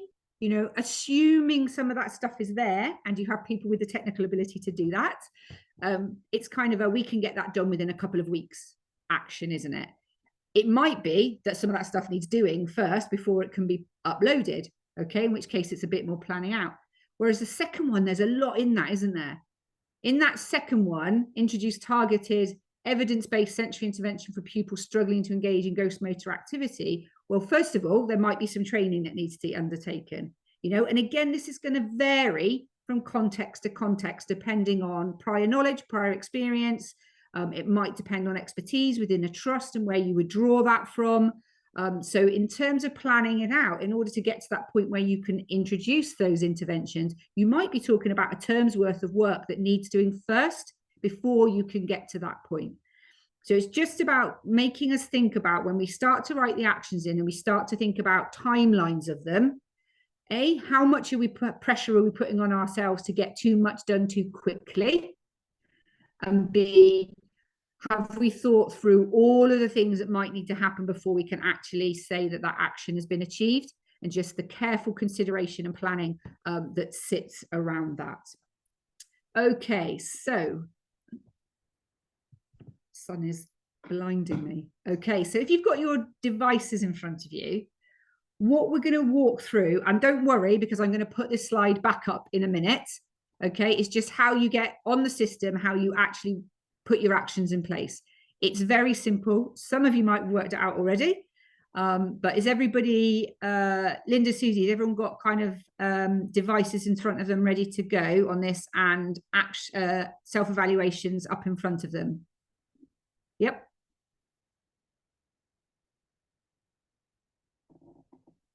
Fab. Okay, so when you're evaluation, you need to go to this the button over here, improve. So when you were writing them, you were using the evaluate button first. If you go across to improve and you click on improve, when you open that up, then you will have the drop down menu of all the different areas. I'm going to go through it relatively quickly, and hopefully you'll be able to kind of support one another in the room to make sure you're all staying up to speed. But then I will put this slide back up after we've gone through it all, because then it will enable some of you to get on and do some stuff while we then sort of make sure everybody's okay. So you've got a button there that says show all statements. So within that particular area, so if you've gone to intent as I have on the screen, you then click on the show all statements button, and it will drop down again and show you the statements that you've got there.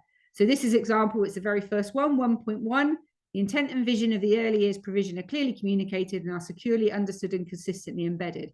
Now this person has self-evaluated that as a 2, a developing area. So they may want to write an action. You very simply click on the add action button.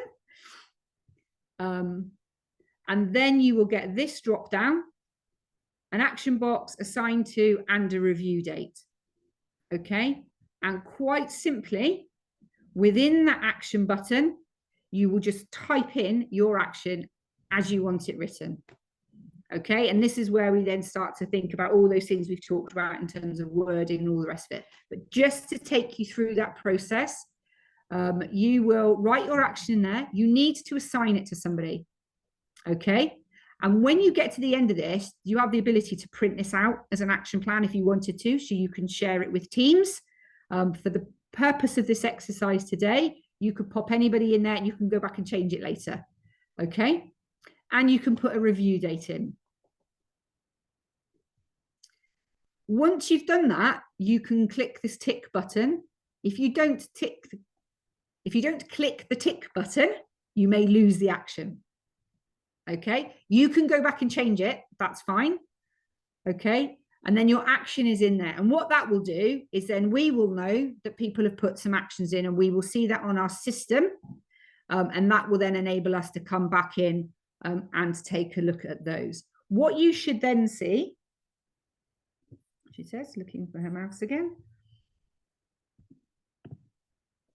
Okay, so you will have, there's the statement, there's an action. I've obviously just written something very vague in here. Write a vision. It's assigned to somebody. It's got a date. And then you can go back when you think you've completed it. What will happen then, after you've done all of your actions within your action plan, we will come in and we will write a comment on the bottom. So what we will do is add, there'll be an add action here. We will write an action into there, which is your feedback on that. Okay, so I'm going to put that back up in a minute, so you can go back through that in just a second. If you go back to your own evaluation, go back to the first one where you've got all your drop down of your scores, so your analyze column, and you will see all of your scores. What I want you to do is have a scan through the scores for those 7 areas that you gave yourself. And this might be something that you've either had a discussion about or want to have a discussion about, where you focus as a trust or as a cluster. And then within that, select an area that you are, and you could decide what you want to do now. What we normally do at this point, and you may not want to do this, is in a group, choose one together just to go through the process of this, and then we'll start to work individually. Okay, so just to go through the process, you might want to choose one together, but I'm happy if that's that you'd rather kind of work on your own. I'll leave Susie and Linda to decide that. Choose that statement and think about a succinct action that you want to put in for that particular statement, and you're going to write it in. write it into your self-evaluation. So if you're doing it in a group, you might want to choose one of yours and one statement and you write it into there, or you might want to just work on your own straight away. Discuss that action, think about it, think about the wording really carefully, check back through those key points. Is it aligned to what it is you want to achieve? Are you writing it in a way that means you can go back and it's achievable, it's got language that doesn't use words like improve, but actually enables you to see when you've achieved it? Is the amount sensible? Are you asking too much of yourself? What's the kind of time frame you're going to give yourself around that?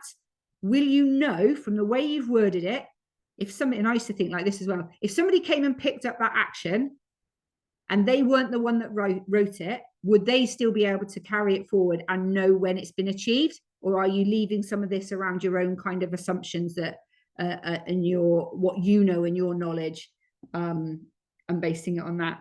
And will it drive change? Will it make something change? Will something new happen as a result of that action that you've written? Okay, so you're actually going to start to go in and do an action now. I'm going to ask you to kind of produce one action, if you like, and I'll pop this slide back up for those of you who need it to remind you how you do the action. And then we're going to share that back. So I'm going to give you kind of 10 minutes or so, and it might be that you've written 5 actions in that time. That's great. Okay, this is a bit of time for you just to get on the system and work out how to do it. And then we'll take some feedback and we'll have a look at those actions and discuss it. It's the best way to do this is to have somebody to talk to rather than working isolated. So make sure that you are peer discussing whether that action is worded in a way that is going to lead to change. Okay, so I'm going to give you sort of 10 minutes just to do that. And like I say, if you've done a few actions, brilliant. And then we'll come back and have a bit of discussion. And Linda and Susie and Eleanor, any questions, just jump back on and ask a question or chuck it in the chat if something's not working or.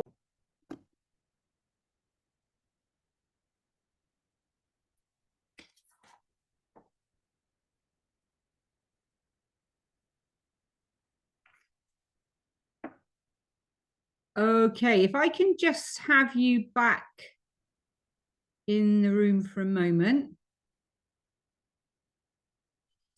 Linda and Susie, if you could just unmute.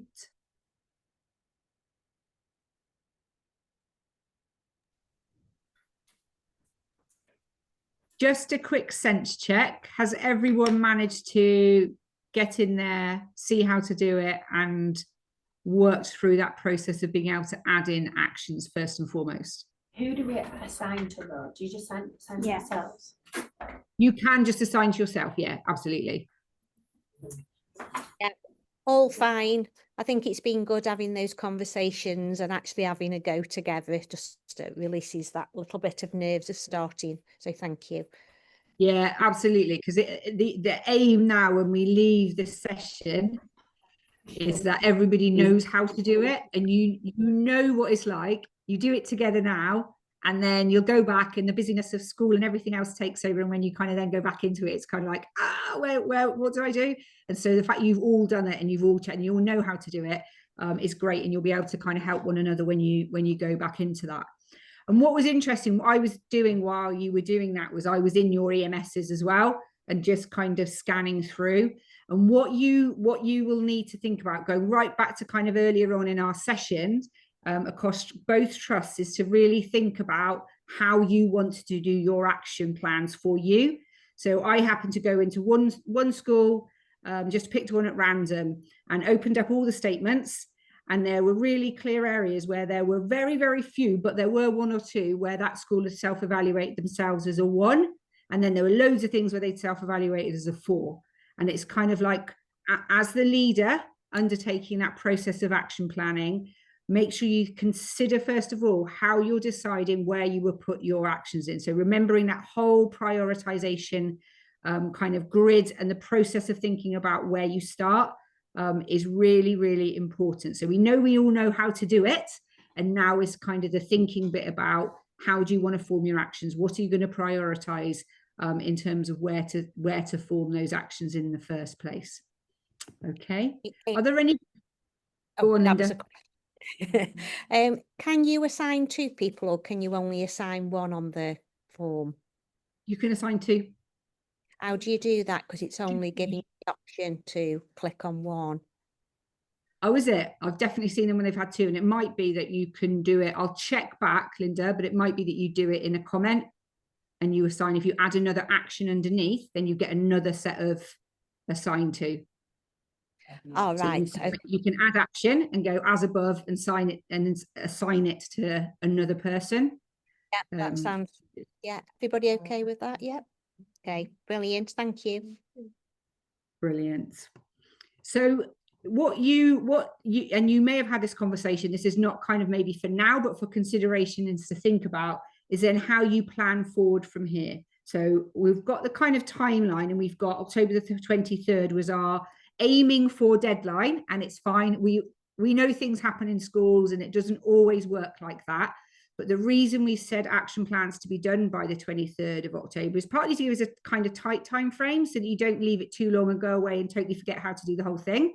But also because actually, if it doesn't get done by the 23rd, it's not a major disaster, because we realistically will log in after that. And it kind of gives you've got a bit of time and a bit of half term. If you've got to kind of catch up, then that's fine. And we will go into the system in early November and start the process of looking at those actions. So you've got a bit of leeway in that to allow for things to happen in schools. But really importantly is thinking about the what next bit, how you work together in order to make sure that you can continue to move those actions forward and that you achieve them across the year, and that you're supporting one another in that process.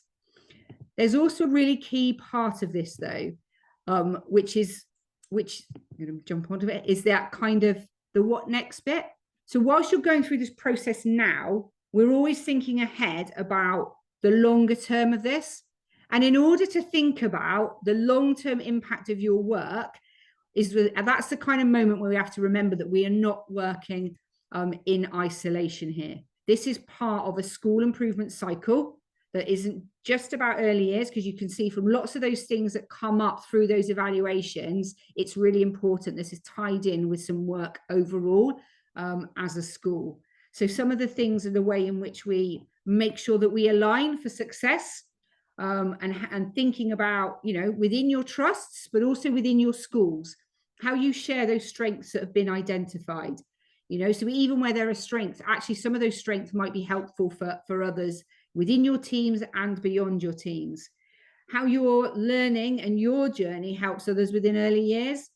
Should you be thinking about longer term change? Will it impact on longer term school improvement planning? As you work through this year, there will come a point in the year where people are starting to think about, what does our school improvement plan look like for next year? Are there things in your action plan that you are doing this year that actually, if they're not kind of got to a point where you want them to next year, are there barriers around that are wider than early years? And do they need to feed into whole school priorities? And thinking about that. Some of the things you come up with, some of the things that you are looking at might be about things that need to change whole school, policies, processes, things like that you can't action on your own, that you really need the support of others in terms of being able to achieve success by the end of it. You might be thinking about whether more time's needed. And this is another thing about kind of this being a working document that is there as your kind of go-to all the time, is making sure that you're aware of those timeframes. And sometimes we know, don't you, you can put an action in place and it's great, we've done that, but actually embedding that in order to achieve real success is another step. There might be areas of this where actually you need support, wider support from the rest of the team to help you to achieve those priorities.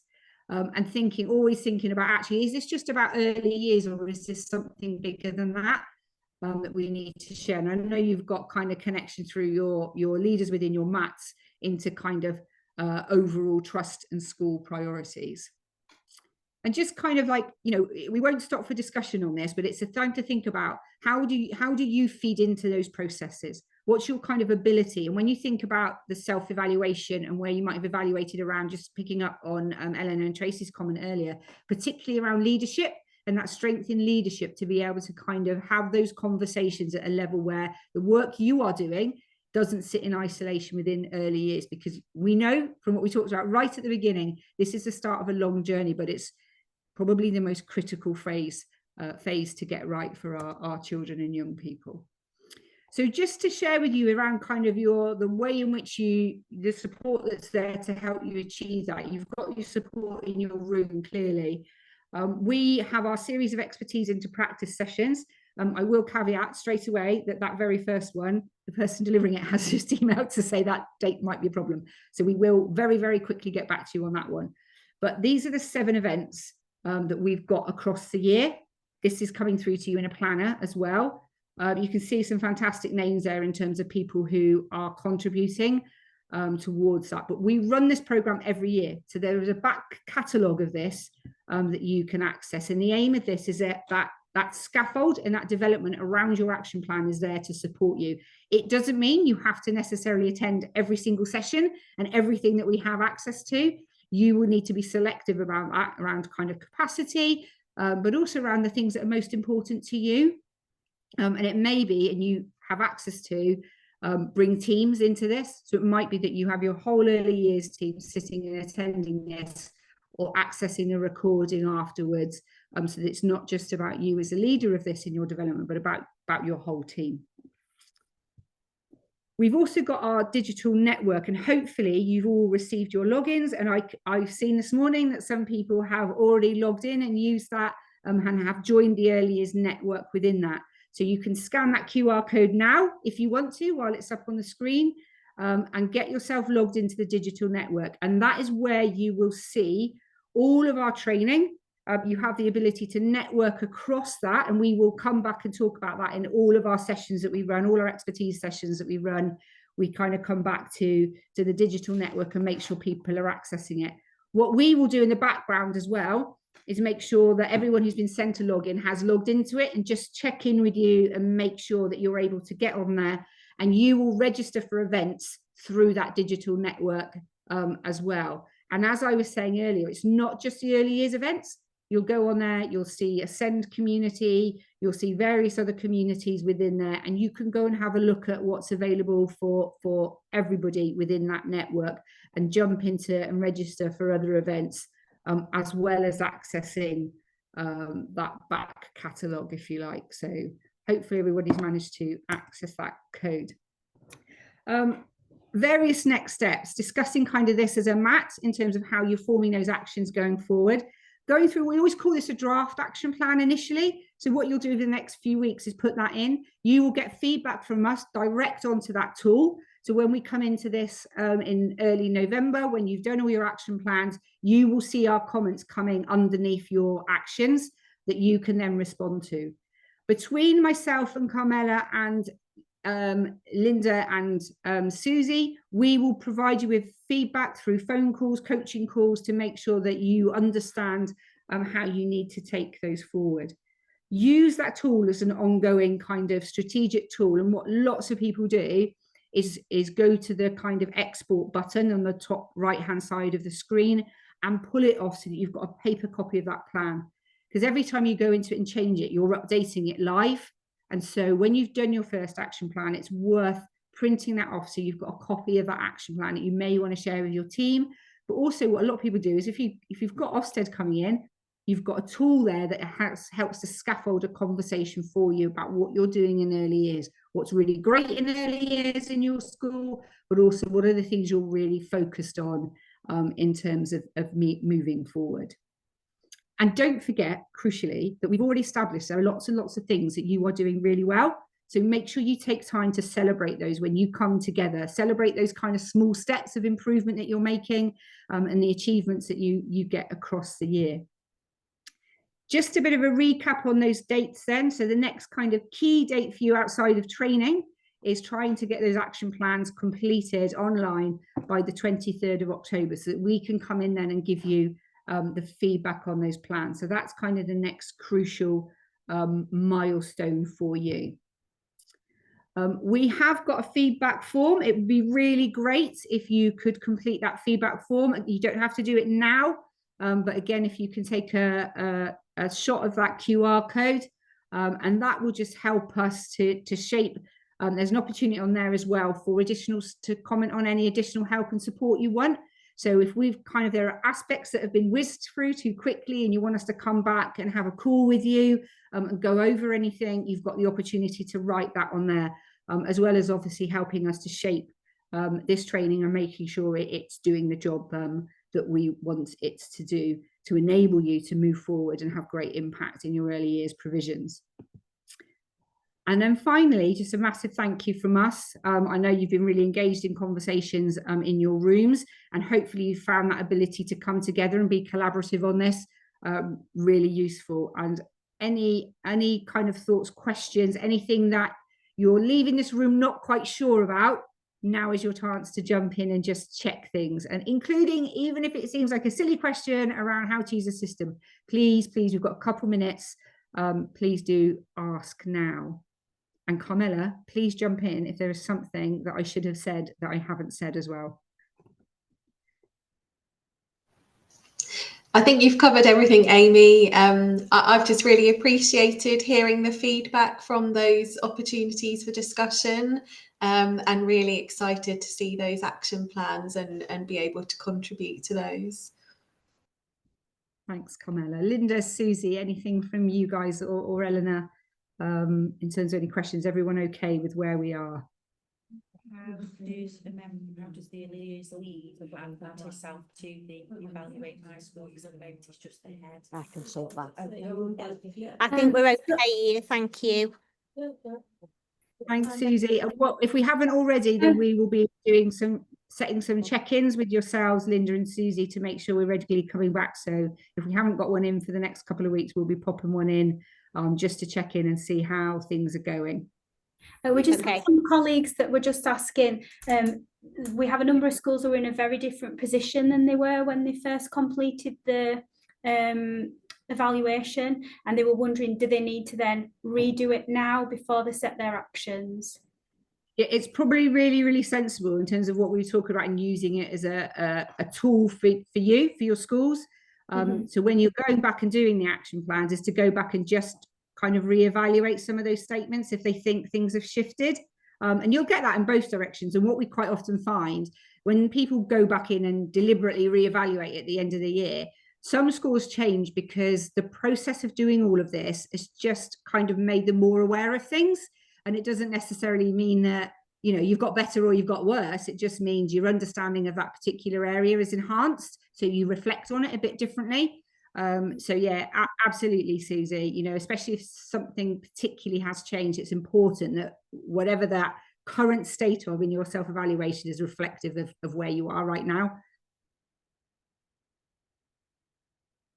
Brilliant. Any other questions from anyone? No, that's all good from us, Amy. So thank you very much. Thanks, Linda. Okay, thank you. Take care. Thank you. Bye. Thank you very much. Thanks, everybody. Thanks.